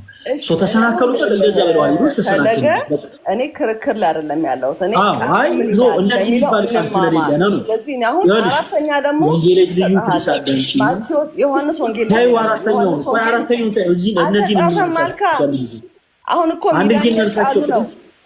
ወንጌላዊት ልዩ እባክሽን እንደማመጥ። እኔ ዝም ያልኩት ማዳመጥ አንቺም ኤክሰርሳይዝ እንድታረጊ ብዬ ነው። ያው ዛሬ ሁለተኛ ቀንሽ ነው ቲክቶክ ላይ እና እንደሌሎቹ ጃስ ምናምን ማለት አልፈለኩኝም። አዳምጪኝ እንደማመጥ። እሺ የመጀመሪያው ሎጂክሽ ስህተት ነው ባጭሩ። እንደዚህ አይነት ሎጂክ አንቺ መሰለሽን ጀስ እንዳፈለግሽ አልሽው እንጂ እንደዚህ አይነት ሀሳብ የለም። ሰዎች ፈለገ አትናቴዎስ ለምሳሌ እንደው ሩዋንዳዊ ዜግነት ያለው ሰው ነው እንበል፣ እንደዚህ ተቀምጬ ሲያዩ ኢትዮጵያ ከመሰልኳቸው ትውይ ተሰናከሉበት ምናምን የሚባል ነገር መሰላቸው። በቃ ሰዎች ፈለገ አትናቴዎስ የኢትዮጵያ ዜጋ መሰላቸው፣ ግን ዜግነቱ ምንድነው? ሩዋንዳዊ ነው። አለቀ። እዚህ ጋር ያለው ክፍል ምንድነው? እንመጣበታለን። እሺ እህታችን ወንጌላዊት ልዩ የጠየቁሽ ጥያቄ ምንድን ነበረ? የማርያም ልጆች ተብለው የተጠቀሱ ካሉ በመጽሐፍ ቅዱስ ማስረጃ አምጪልኝ ያልኩት። ወንጌል ምዕራፍ 12 አነበብኩኝ። ላነበው ነው። አንቺ ያነበብሽው መልሼ ላነበው ነው። እንደማመጥ ፕሊዝ። ኦኬ በመጀመሪያ የጠየቁት ጥያቄ ምንድነው? የማርያም ልጆች ተብለው የተጠቀሱ ካሉ በመጽሐፍ ቅዱስ ማስረጃ ስጪኝ። ከዛ በኋላ እነዚህን ጥቅሶች ያነበብሽልን። እሺ አንድ ነገር እንድተማመን፣ መጽሐፍ ቅዱስ በውስጡ 3 አይነት ቃላቶች አሉት።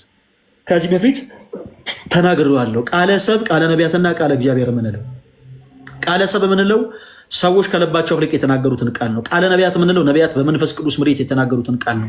ቃለ እግዚአብሔር የምንለው ደግሞ አምላካችን እግዚአብሔር የተናገረውን ቃል ነው። ይሄ ቃል ልዩ ቃል ነው። ቀና ብለን የምናየውን ሰማይ ያለባላ ያጸና ቃል ነው። እሺ መልካም። ከዛ በኋላ ለዚህ ጥቅስ ስጪን ማስረጃ ስንላት የማቴዎስ ወንጌል ምዕራፍ 13 ከ54 እስከ 56 ያለውን ክፍል ሰጠችን። ምንድነው የሚለው? ወደ ገዛ ሀገሩ መጥቶ ሲገረሙ ድረስ በምኩራባቸው ያስተምራቸው ነበር። እነማን ነው እየተገረሙበት ያሉት? ፈሪሳውያንና ሰዱቃውያን እነማን እንደሆኑ ይመጣል ወደ በኋላ ላይ። ከዛ ያስተምራቸው ነበር፣ እንዲህም አሉ፣ ክፉ አይሁዶች ማለት ነው። ይህንን ጥበብና ታምር ከወዴት አገኘዋል? ከዛ በኋላ ይህ የጸራቢ ልጅ አይደለምን? እናቱስ ማርያም ትባል የለምን? ወንድሞቹስ ያዕቆብ፣ ይሁዳ፣ ስምዖን አይሁድ አይደሉምን? እህቶቹስ ሁሉ በእኛ ዘንድ ያሉ አይደሉምን? እንኪያስ ይህን ሁሉ ከወዴት አገኘው ብለው እኔ አልይዘውም ስጨርስ ትቀጥያለሽ። ወንጌል ልዩ ፕሊስ እንደማመጥ። እሺ ምን አሉ? ይሄንን ብለው ምን አሉበት ይላል ሐዋርያው ሲጽፍ፣ ተሰናከሉበት። ይሄ ሰዎች የተሰናከሉበትን ቃል ሲጀመር እንደ ትምህርት ተደርጎ አይሰጥም። አንድ ሁለተኛ ደግሞ ይሄንን ቃል የተናገሩት በክርስቶስ ኢየሱስ የሚያምኑ ሰዎች አይደሉም። ይልቁኑ ክፉ አይሁዶችና ጸሐፎች ናቸው። ክርስቶስ ኢየሱስ የእግዚአብሔር ልጅ ነኝ ይል ነበርና የእርሱን የእግዚአብሔርን ልጅነት ማመን የማይፈልጉ ከሃዲያን ናቸው። ስለዚህ ባለው በተሰበሰበው ሰው ዙሪያ ኑፋቄን መዝራት ይፈልጉ ነበርና እንዲህ ብለው ተሰናከሉበት። ምን ብለው? የዮሴፍ ልጅ ነው አሉ። የጸራቢው ልጅ ማለት ጸራቢው ማለት ነው ዮሴፍ ነው። የዮሴፍ ልጅ ነው አሉ። ከዛ እውነት የሚመስል ነገር ጨመሩበት። ምን ብለው? የማርያም ልጅ አይደለው ያሉ። ከዛ ደግሞ ተዝረከረኩ በሐሳብ። ምን ብለው? ወንድሞቹ ያዕቆብ፣ ይሁዳ፣ ስምዖንስ አይደሉ? እህቶቹስ አሉ። ደግሞ ጨመሩ እህቶችን። እህቶቹስ ሁሉ ደግሞ በእኛ ዘንድ ያሉ አይደሉም? ቁጥራቸው አንሊሚትድ አደረጉት። እህቶቹስ ሁሉ በእኛ ዘንድ ያሉ አይደሉም ብለው ተሰናከሉበት ይላል። ከዛ ግን አንድ ያላነበብሻት ቃል አለች ወንጌል ልዩ ቁጥር 57 ላይ ክርስቶስ እነሱ የተናገሩትን ቃል ሲቃወም ምን አለ? ይቅርታ ነቢይ በሀገሩ አይከበርም አላቸው። ቁጥር 57 ላይ እንደዚህ ይላል ጌታችን አምላካችን መድኃኒታችን ኢየሱስ ክርስቶስ ኢየሱስ ግን ይላል ኢየሱስ ግን ነቢይ ከገዛ ሀገሩና ከገዛ ቤቱ በቀር ሳይከበር አይቀርም አላቸው። እሺ የተናገሩት ቃል የምጸት የንቀት ስለነበረ ክርስቶስ ይህንን ቃል ተናገረ። ይህንን ቃል የተናገሩ ክፉ አይሁዶችና ጸሐፎች ናቸው። የሃይማኖት መመስረቻ ተደርጎ እንደ መጽሐፍ ቅዱስ ማስረጃ ይሰጠው ነው ባጭሩ። ተመሳሳይ ቃል አለ። ለምሳሌ አንቺ ሌላ ብለሽ እንዳመጣሽው እኔ ሌላ ይሄን ሐሳብ የሚገዛ የክፉ አይሁዶችን ንግግር ላምጣልሽ። የማርቆስ ወንጌል ምዕራፍ 3 ከቁጥር 23 ላይ የማርቆስ ወንጌል ምዕራፍ 3 ከቁጥር 23 እስከ 24 ድረስ እንደዚህ ይላል። ክፉ አይሁዶችና ጸሐፎች ክርስቶስ ኢየሱስን ምን ብለውት ነበረ? እንመልከት። እነርሱም ወደ እርሱ ጠርቶ ይቅርታ፣ በመጀመሪያ እነርሱንም ወደ እርሱ ጠርቶ በምሳሌ ያላቸው ይላል። ከዛ በፊት እነዚህ ሰዎች የማርቆስ ወንጌል ምዕራፍ 3 ከቁጥር 23 ላይ ምን ብለውት ነበረ? ከኢየሩሳሌም የወረዱ ጸሐፎችም ይላል ቁጥር 22 ላይ ከኢየሩሳሌም የወረዱ ጸሐፎችም እዚህ ክፉ አይሁዶች፣ ፈሪሳውያን፣ ሰዱቃውያን ጸሐፎች ቤልዙቤል አለበት አሉት። ማንን? ክርስቶስ ኢየሱስን። በነገራችን ይሄ በጣም የዋህነት ነው። ኢየሱስ ክርስቶስ ቤልዙቤል አለበት። ከየት አመጣችሁ ሲባል ይኸው እዚህ ክፍል ላይ እንደዚህ ብለውታል አይባልም። እሺ ወንጌል በጣም ስህተት ነው። ከዛ በኋላ ምን ይላል ክርስቶስ? ቤልዙቤል አለበት አሉ። ደግሞ አሉ በአጋንንት አለቃ አጋንንትን ያወጣል ብለው ተናገሩ። እነማን ናቸው የተናገሩት? ቅድም የተናገሩትን ቃል የተናገሩት ክፉ አይሁዶችና ፈሪሳውያን ሰዱቃውያን ጸሐፎች። እዛው ላይ እንዳለ ጨርስ ነው እንዴ? ጨርስ ነው። አንድ አንቀጽ ነው ማነበው። እናንተ ብዙ ሰዓት ነው ያወራ ያለው። እኔ እኮ እስኪጨርሽ ነው ያዳመጥኩሽ። አንድ ደቂቃ እንኳን አይደለም፣ አንድ መስመር ላንብብ ነው ያልኩት። ፕሊዝ እንደማመጥ ሁላችሁም አዳምጡ። ቀድም የተሰጠን ጥቅስ ወንጌል ልዩ የሰጠችን ጥቅስ ክፉ አይሁዶች በክርስቶስ የማያምኑ ሰዎች የተናገሩት ቃል በክርስቶስ የማያምኑ ሰዎች የተናገሩት ቃል አመጣችና ማርያም ልጆች አሏት ወደሚል ሮጣ እዛ ሐሳብ ላይ ወደቀችብን እህታችን። ነገር ግን ቅድም እንዳልኩት ክፉ አይሁዶች የተናገሩት ቃል እንደ ሃይማኖት መመስረቻ አይወሰድም። ይሄው እዚህ ላይ የማርቆስ ወንጌል ምዕራፍ 3 ከቁጥር 22 እስከ 24 ድረስ ክርስቶስ ኢየሱስን ምን አሉት? ከኢየሩሳሌም የወረዱ ጸሐፎች ቤልዙቤል አለበት፣ ደግሞ በአጋንንት አለቃ አጋንንትን ያወጣል ብለው ተናገሩ። ከዛስ ቁጥር 23 ላይ እነርሱንም ወደ እሱ ጠርቶ በምሳሌ አላቸው ይላል ክርስቶስ። ይህን ስለተናገሩ ሰይጣንን ሊያወጣው እንዴት ይችላል አላቸው። ሀሳባቸው ይህ ሰለፍ ስለሆነ ማለት ነው። ከዛ መንግስት ስም እርስ በርሷ ከተለያየች ያች መንግስት ልትቆም አትችልም።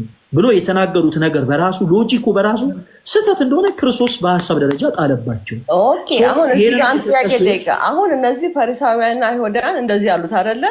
ሰይጣንን እንዴት ሊያስወጣ ይችላል? ቤልዙቤል አለበት አሉት። እሺ እንዴት ሊያስወጣ ይችላል አሉ። እነሱ ራሳቸው መልሰው ቁጥር 30 ላይ ምን አሉት? አንብቦ ቃሉ እዛው ላይ አንብበልኛ።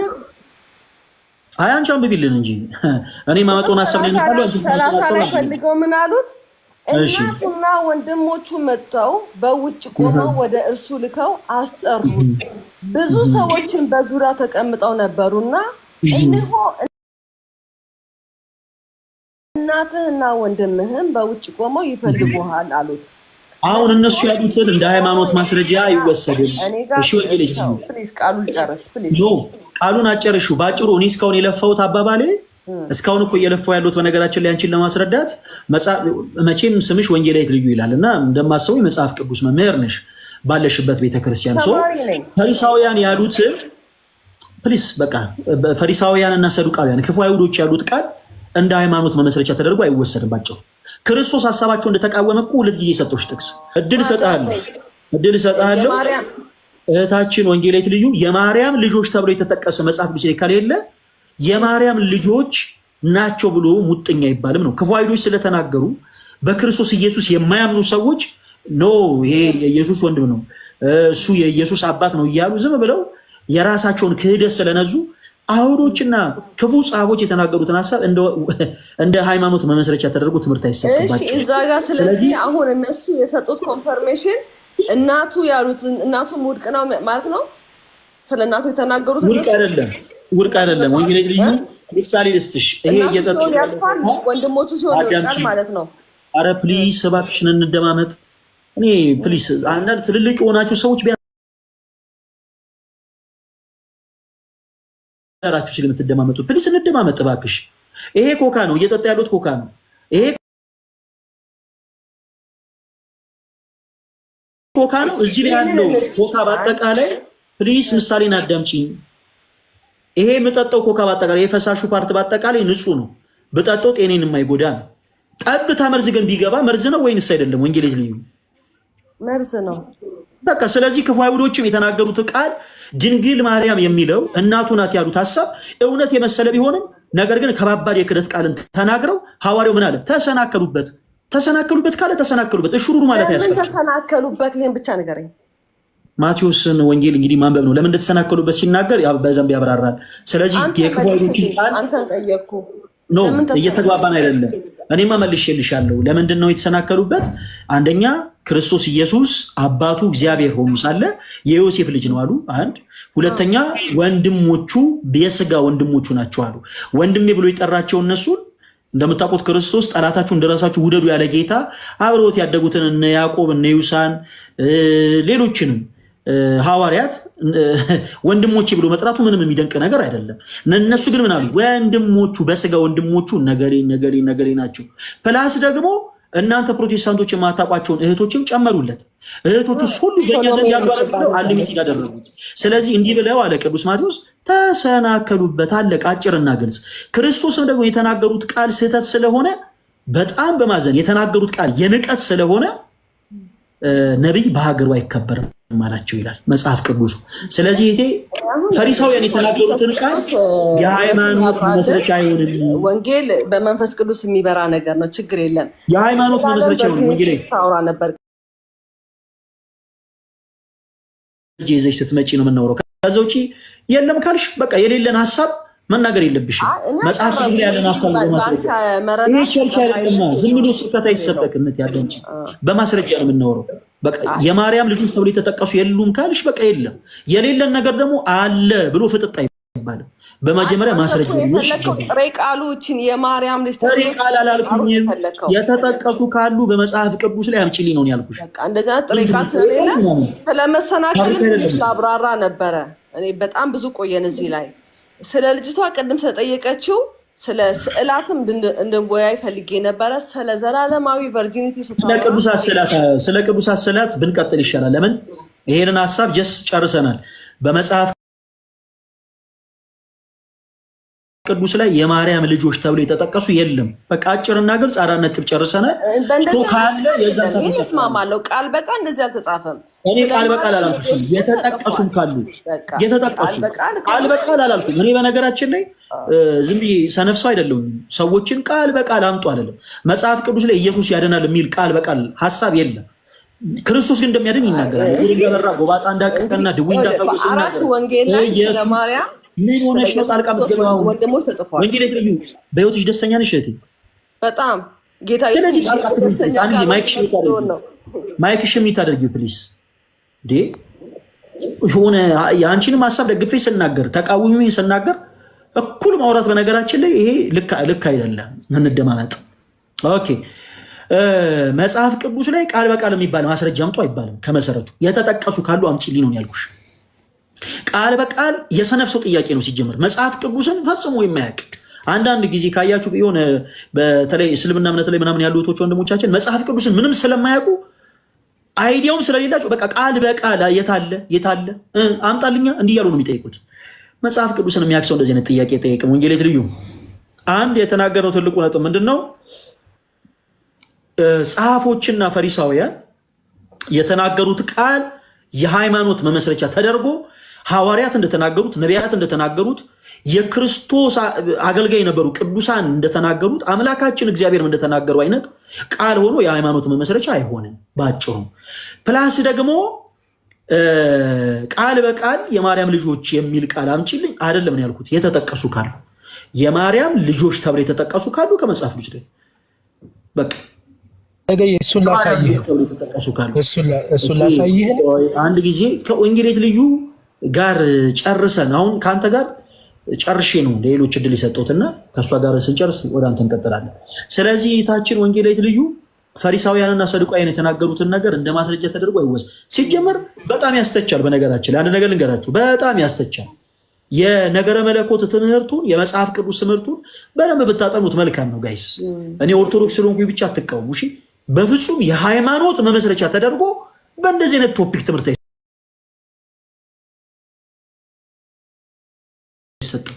አንድ አህዛብ የሆነ ሰው የእናንተ አምላክ ክርስቶስ ቤልዙቤል አለበት ማለት በወንጌላዊ ልዩ አይነት አማርኛ አንድ ሰው መጥቶ የእናንተ አምላክ ቤልዙቤል አለበት ማለት ይችላል። ማስረጃ አምጣ ስንለው እነዚህ ሰዎች የተናገሩትን ጥቅስ ይሰጣል። ጸሐፎች የተናገሩትን ምን የሚለው ቤልዙቤል አለበት ባጋንንት አለቃ አጋንንትን ያወጣል ብለው ተናግረዋል። ይሄው አለ ክፍሉ ላይ መጽሐፍ ቅዱስ ላይ ተጽፏል። መጽሐፍ ቅዱስ ላይ ስለተጻፈ ብቻ ግን የሃይማኖት መመስረቻ ነው እናም ደግሞ ትልቅ ማስረጃ ነው እንጠቀምበታለን አይባልም ነው ባጭሩ። ስለዚህ የኛ ጥያቄ ማርያም ልጆች አሏት? አዎ ብላናለች።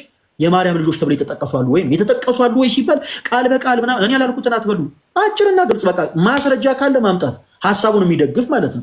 የማርያም መጽሐፍ ቅዱስን ሲናገሩ ከምን አንጻር ተናገሩ? እንደዚህ አይነት ነገር ወንጌሌት ልዩ እኔ ፕሮቴስታንት ስላልሆንኩ ስትማማሩ በቃ አይ ወደ ቀጣዩ ሐሳብ እንቀጥል።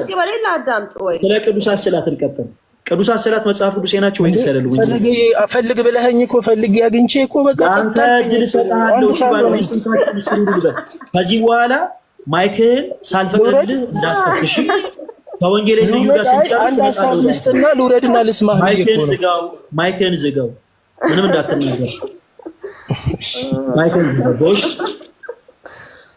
ኦኬ እሺ፣ ወንጌሌት ልዩ ቀጥል። ቅዱሳት ስዕላት መጽሐፍ ቅዱስ ናቸው ወይስ አይደሉም? ዘጸአት ምዕራፍ 20 ላይ ቅድም ስታስተምራት ነበረ። ስለ ስዕላት ስታስተምረው ነበረ። እሺ ስታስተምራት ነበረ። እሺ ምንድነው የሚለው? ይሄ በነገር ላይ 10ቱ ትእዛዛት ኦርቶዶክስ በጣም እኔ አሁን ይሄንን ቃል ስጠቀም በጣም ይቅርታ ክርስቲያን በሚለው ይወሰድልኝ። ማንም ክርስቲያን በጣም የሚያከብረውና የሚከተለው ህግ ነው። የእግዚአብሔር አፍ ቃል ነው። ሌላው በነቢያትም ተጽፏል። ይሄ ግን ስፔሲፊክሊ በእግዚአብሔር አፍ የተጻፈ ነው። ምን ይላል? በላይ በሰማይ ካለው በታችም በምድር ካለው ከምድርም በታች በውሃ ውስጥ ካለ ነገር የማናቸውንም ምሳሌ የተቀረጸው ምስል ለአንተ አታድርግ፣ አትስገድላቸው፣ አታምልካቸውም። በሚጠሉኝም እስከ 3ኛና እስከ 4ኛ ትውልድ የአባቶችን ኃጢአት በልጆች ላይ የማመጣ የሚወዱኝን ትእዛዜን ለሚጠብቁ እስከ 1000 ትውልድ ድረስ ምሕረትን የማደርግ እኔ እግዚአብሔር አምላክ ቀናተኛ አምላክ ነኝና አይ እግዚአብሔር ቀናተኛ ነው፣ በክብሩ የማይደራደር አምላክ ነው። እግዚአብሔር መሐሪ ነው፣ እግዚአብሔር ፍቅር ነው፣ እግዚአብሔር ቸር ነው። ግን ከሱ ውጪ ለሌላ አማልክት ስትሰግድ፣ ከሱ ውጪ ለሌላ ስዕል አምላክ ብለህ ስትሰዋለት እግዚአብሔር አንድ ጄኔሬሽን ማነው 4 ጄኔሬሽን የሚረግም 1000 ጄኔሬሽን ደግሞ የሚባርክ አምላክ ነው። ቀናተኛ ነኝ ብሎ ራሱ እግዚአብሔር ተናገረ። በየአንዳንድ እምነት ቦታዎች ላይ ስዕላቶች አሉ። አንተ ቅድም የሰጠኸው ኤግዛምፕል ስለ መቅደሱ ስለ ማህሌቱ ወይንም ደግሞ ይሄ ታቦት አለ የሚባለው ይሄ በቃ ቤተክርስቲያን ውስጥ ያለ እነዛ የድሮ ማለት ነው።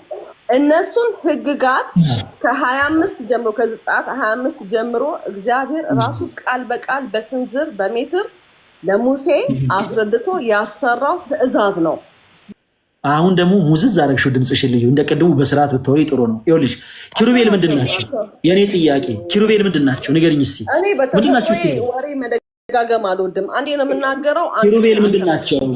ኪሩቤል ምንድናቸው? ለሶስተኛ ጊዜ ልመልስ እኮ ነው። ኪሩቤል ምንድናቸው? ልዩ ተረጋግተሽ በትህትና መልሽ። ኪሩቤል ምንድናቸው? ታቦት መቀመጫ፣ የእግዚአብሔር መገኛ ኪሩቤል መገኛ፣ የእግዚአብሔር መገኛ፣ አይ መቅደሱ መቀመጫው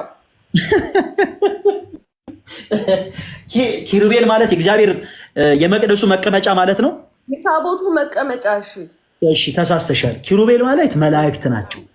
መላእክት የሚለውን ቃል ተመጣው ልነግርሽ ነው። ይኸው አንደኛ ኦኬ ዜና መዋዕል ካለ ለመብልሽ ዜና መዋዕል ካለ ምዕራፍ 3 ከ11 እስከ 14 ድረስ ምንድነው አሁን እዚህ ጋር ያልገባኝ ነገርን አጣመን ምን ነው የምናገኘው? ልነግርሽ ነው። በጣም ጥሩ አምላካችን እግዚአብሔር ልዩ ተምሬ የማውቀው ነው። ልዩ አዳምጪ። ምንም ችግር የለውም እኮ ከእኔ ከኦርቶዶክስ ወንድምሽ የሆነች ነገርን አውቀሽ መውጣትሽ ይጠቅምሻል እንጂ ጎዳሽም። ዛሬ ኦርቶዶክስ አትሆኝም እኮ በቃ የሆነ ነገር እንማማራለን። ልዩ አዳምጪኝ፣ ልዩ አዳምጪኝ እባክሽን እንደማመጥ። አምላካችን እግዚአብሔር የቱ ጋር ያዘዘው እንዳዘዘ አሳየውሽ። ምን ላይ 2 ኪሩቤል ከተቀጠቀጠ ወርቅ ስራ። ኪሩቤል ምንድናቸው? መላእክት ናቸው። ይኸው የኪሩቤል ክንፎች ይላል። አይሽ የኪሩቤል ክንፎች ይላል። አንደኛ ዜና መዋዕል ካለ ይቅርታ ምዕራፍ 3 ከቁጥር 11 እስከ 14 ድረስ የኪሩቤል ክንፎቻቸው 20 ክንድ ሙሉ ተዘርግተው ነበር። የአንዱ ኪሩብ ክንፍ ርዝመት 5 ክንድ ነበር እያለ ይቀጥላል። ከዛ የነዚህ ኪሩቤል ክንፎች ይላል ከእንደገና 20 ክንድ ሙሉ ተዘርግተው ነበር እያለ ይቀጥላል። እነዚህ ኪሩቤል የምንላቸው መላእክቶች ናቸው። የእነሱን ስዕላት በቤተ መቅደስ እንዲሳለሙ ያዘዘው አምላካችን እግዚአብሔር ነው። ስለዚህ ቅዱሳት ስዕላት መጽሐፍ ቅዱሳዊ ናቸው ወይንስ አይደሉም ስንል አይደሉም ማለት ድፍረት ነው። ለምን? አምላካችን እግዚአብሔር አዟል። ልዩ አምላካችን እግዚአብሔር አዟል። እዚህ ጣዖታትን ግን አናመልክ። ክርክር ለምን ትወስደዋለህ? ፈለቀ አልወስደውም። ያንቺን ቃል ስህተት እንደሆነ ላሳይሽ። አሁን አንዳንዶቹ እኔ አይ ሪሊ ዶንት ኬር ከታች ቢሰድቡኝ ምን ቢሉኝ አያቸው። እነሱ ልዩ አንቺ ከኔ ጋር ነው እነሱን ታያችሁ ከኔ ጋር አሁን በጣም በእርግጠኝነት እንደ እግዚአብሔር ቃል እንደምናገር እርግጠኛ ነኝ። ገባ? እሺ ከኔ ጋር አሁን እነሱን ታያችሁ። ልዩ ወደ ፖይንቱ እንመለስ። አሁን ቀድሞ ተቀስነው ጥቅስ አንድ ነገር አዳምጪኝ። አንድ ሰው ፀሐይን ቢስል ጣዖት አምልኮ አይደለም። የሳለውን ፀሐይ ግን እግዚአብሔርን ክዱ አይ ፀሐይ ናት አምላኬ ብሎ ግን ማምለክ ከጀመረ ጣዖት አምልኮ። አሁን የኛ ጥያቄያችን ቅዱሳት ስዕላት ምንላቸው? ለምሳሌ የመላእክት ስዕል መሳል መጽሐፍ ቅዱሴ ነው ወይንስ አይደለም? አምላካችን እግዚአብሔር አዟል። እሱ አምላካችን እግዚአብሔር ካዘዘ መጽሐፍ ቅዱሴ ናቸው፣ ካላዘዘ ግን መጽሐፍ ቅዱሴ አይደሉም። ይሄው እዚህ ጋር አይተናል። መጽሐፍ ቅዱሴ እንደሆኑ መጽሐፍ ቅዱሴ እንዳልሆኑ አሁን መጠቀም የምትፈልያቸውን ጥቅሶች ባጠለቅ ተጠቅመሽ አሁን እኔ ተናገርኳቸው ማሳቦች አሉ። እነዛም ስህተት ከሆኑ ተሳስተሃል ብለሽ አስረጅኝ። ቀጥ ይሉ ኦኬ። አሁን ይኸውልህ እኔ ቅድም ነገርኩ መላእክት በእግዚአብሔር ትእዛዝ መቅደሱ ተሰርቷል። አዎ ተሰርቷል። እዚህ ላይ ጥያቄም የለኝም ክርክርም የለኝም፣ ልከራከርም አልችልም። እግዚአብሔር አዞት ነው ሙሴ ስለ ኪሩቤሉ ስለ መቅደሱ ስለ ሁሉ ነገር የተሰራው። ያ ያለፈ የብሉይ ኪዳን ታሪክ ነው ሲጀመር። አሁን በአዲስ ኪዳን ግን አይቻልም።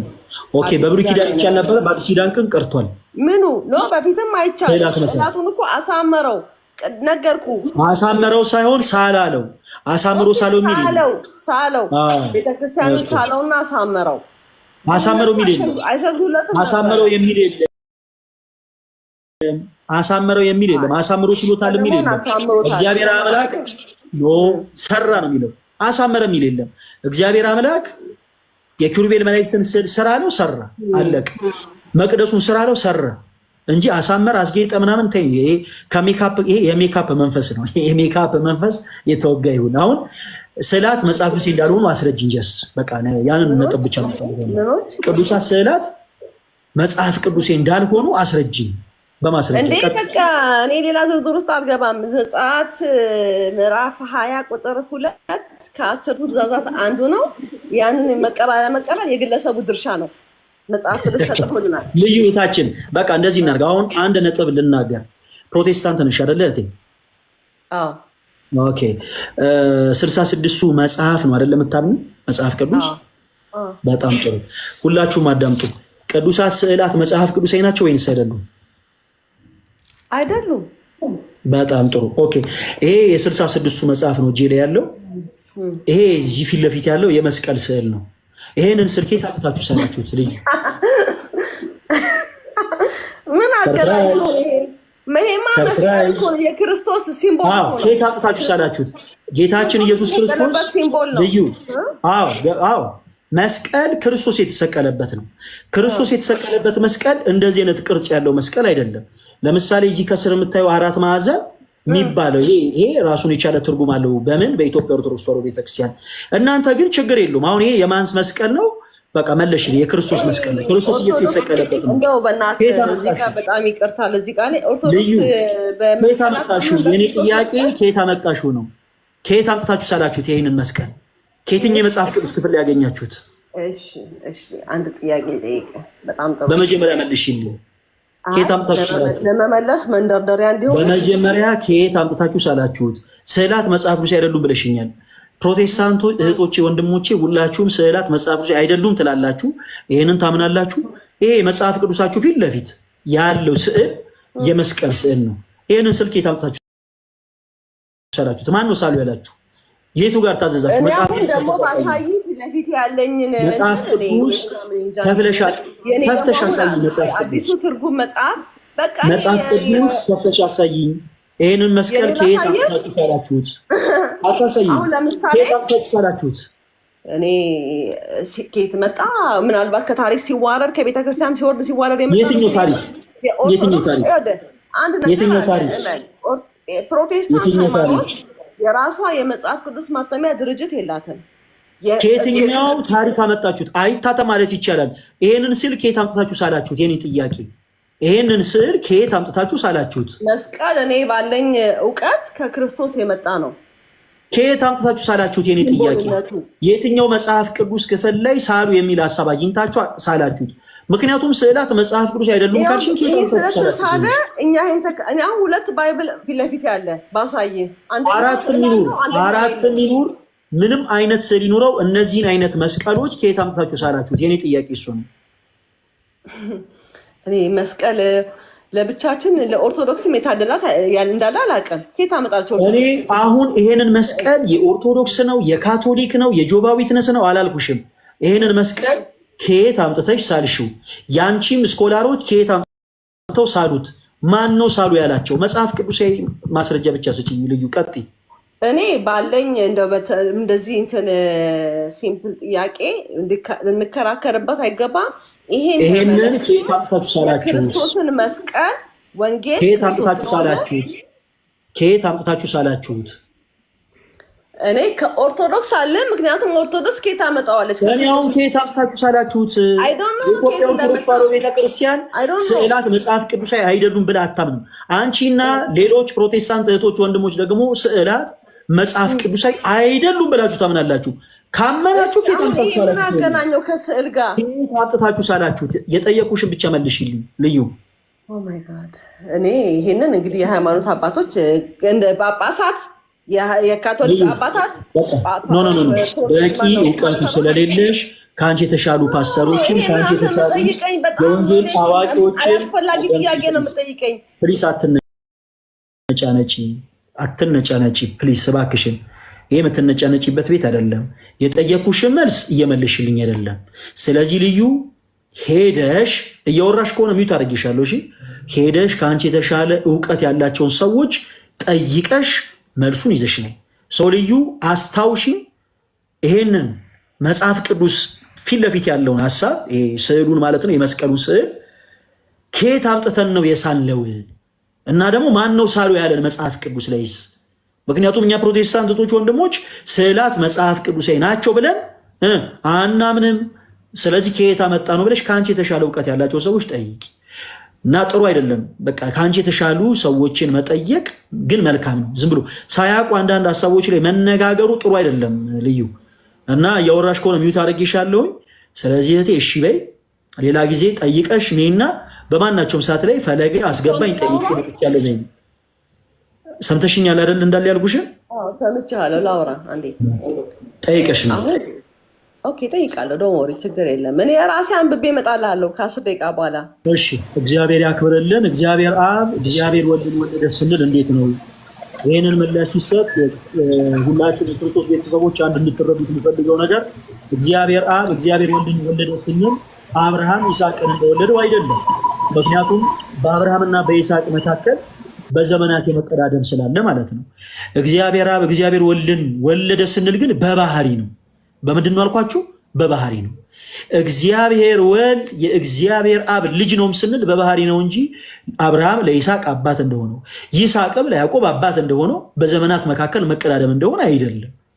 በተደጋጋሚ የምሰጠው ምሳሌ አለ ለዚህ። ያም ደግሞ ምሳሌ እሳት ነው።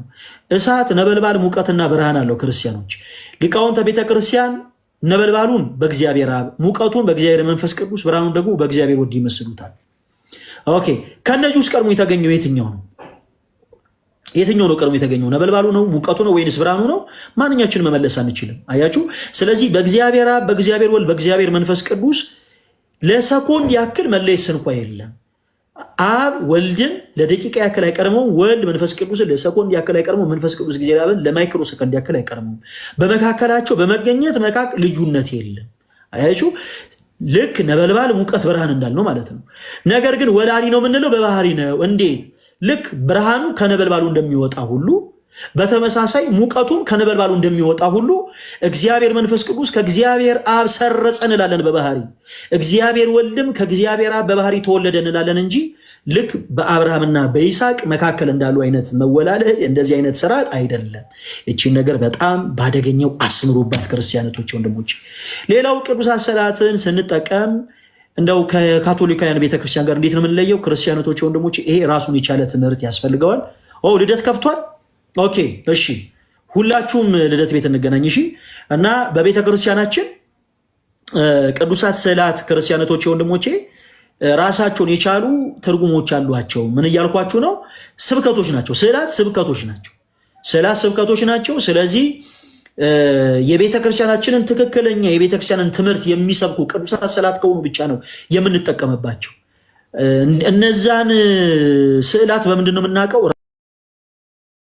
ራሱን የቻለ ሰፊ መርሃ ግብር ይፈልጋል እና እናወራበታለን። ለማንኛውም ግን ስለ ቅዱሳት ስዕላት የበለጠ ለማወቅ በየደብሩ የሰንበት ቤት ተቋማት አሉ እና እዛ ሰንበት ቤቶች ደግሞ ገብታችሁ ብትማሩም ደግሞ ከኛ ጋር መጓዝ የምትፈልጉ ሰዎች ሁላችሁም እንዳትቀሩ ስልክ ቁጥሮችን ሰጥተናል። በስልክ ቁጥሮቻችን ደውሉልን። በውጭ ዓለም ደግሞ ያላችሁት ወንድሞች የእናንተ ትልቅ እገዛ ያስፈልገናል። እነዚህን ሰዎች ከኛ ጋር አብረው እንዲሄዱ ለማድረግ የእናንተ ትልቅ እገዛ ያስፈልገናል። እባካችሁ አግዙን። የአንድ ሰው የጉዞ ዋጋ 1500 ብር ነው። ስለዚህ ማገዝ የምትችሉ በውጭ ዓለም ያላችሁ ኦርቶዶክስ የሆናችሁ ወንድሞች ሁላችሁ አግዙን። እናመሰግናለን። ሁላችሁም ልደት ቤት እዚህ ያላችሁ ሁላችሁ በባካችሁ ልደት ቤት ልደተ ቃል ቤት እንገናኝ። ሁላችሁም አንድ ቦታ አዘጋጅ በሉት። አሁን ማንንም አልቀበልም። እሺ ሁላችሁም ልደት ጋር ሂዱና ልደት ጋር አንድ ቦታ አዘጋጅ በሰፊው እያለክ ነው ብላችሁ ጻፉለት ኮሜንት ሴክሽን ላይ። ሁላችሁ ልደት ጋር ሂዱ። ሁላችሁ ልደት ጋር ሁላችሁ ልደት ጋር ሂዱ። የልደትን ቤት የማታውቁ ደግሞ ከተወሰነ ደቂቃ በኋላ ላይቭን ከዘገውት በኋላ ማለት ነው በአንድ ደቂቃ ልዩነት ከእንደገና የኔ የላይቭ ስትሪም ይታያችኋል። ምን ማለት ነው? ልደት ጋር ገብቼ ነው ላይቭ የሚታየው ማለት ነው። ስለዚህ እኔን ተከትላችሁ መግባት ትችላላችሁ ሁላችሁም። በእናትህ ስላልከኝ ነው ቶሎ ያስገባው። ቶሎ በል ፖሚ፣ ለአንተ ብቻ ነው መልሰው። ሌሎቻችሁ ወደ ልደት ጋር እየገባችሁ ልደት ጋር ሂዱ ሁላችሁ። ፖሚ ቶሎ እሺ ልጠይቅ።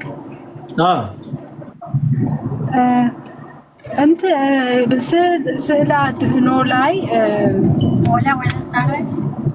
የኛ የኦርቶዶክስ እምነት ተከታዮች ታሪክ አለው። ምን የሚሳለው ራሱ የሆነ ነገር ምልክት እየተደረገ ነው እና አንድ ስዕል የካቶሊኮች ነው ሲባል ሰምቻለሁ። ቅዱስ ዮሴፍ ጌታችንን ይዞ ያላለ። በእኛ ግን የቅዱስ ዮሴፍ ስዕል ከነ እመቤታችን ከነ አቤሴሎም ዮሴፍ የእመቤታችን ጠባቂ ስለነበረ ድንግል ማርያም በቤተልሔም ክርስቶስን ከወለደች በኋላ ስትሰደድ 3 ዓመት ከ6 ወር በበረሃ ወዳጁ ዮሴፍ ስለነበረ ከዛ አንፃር ቅዱስ ዮሴፍ ይሰራል። ፕላስ ደግሞ ክርስቶስን ያቀፈችው እናታችን ቅድስት ድንግል ማርያም ብቻ አይደለችም። ክርስቲያኖች አረጋዊ ስምዖንም አቅፎታል። አረጋዊ ስምዖን ታሪኩ እንደምታውቁት በቤተ መቅደስ ካልጋ ጋር ተጣብቆ የኖረው ያ ታላቅ አባት ክርስቶስን አቅፋ ወደ ቤተ መቅደስ ስትመጣ ከተጣበቀበት አልጋ ተነስቶ ክርስቶስ ኢየሱስን አቅፎ ተሳልሞታል። ከዛስ አቤቱ ጌታ ሆይ ዓይኖቼ ብርሃንን አይተዋልና ባሪያህን ምን በለው አለ አሰናብተው ብሏል። ስለዚህ እነዛን ስዕላት ስንጠቀም ቅዱሳት ስዕላት ስብከቶች ናቸው ብለናል። አረጋዊ ስምዖን ከእናቱ ተቀብሎ ተሳለመ ብለን እንደምንሰብክ ሁሉ ቅዱሳት ስዕላቱም አረጋዊ ስምዖን ከድንግል ማርያም ተቀብሎ እንደተሳለመው የሚገልጹ ቅዱሳት ስዕላት ይሳላሉ። ስዕላት ስራቸው ስብከት ስለሆነ ነው ባጭሩ። በዛ አንገል ያዙት። እነዛን ስዕላት እንዴት እንለያለን ሌላ ጊዜ እናወራበታለን። ሁላችሁም አሁን ልደት ቤት ይብዙ። እህታችን ስለጠየቅሽ እናመሰግናለን።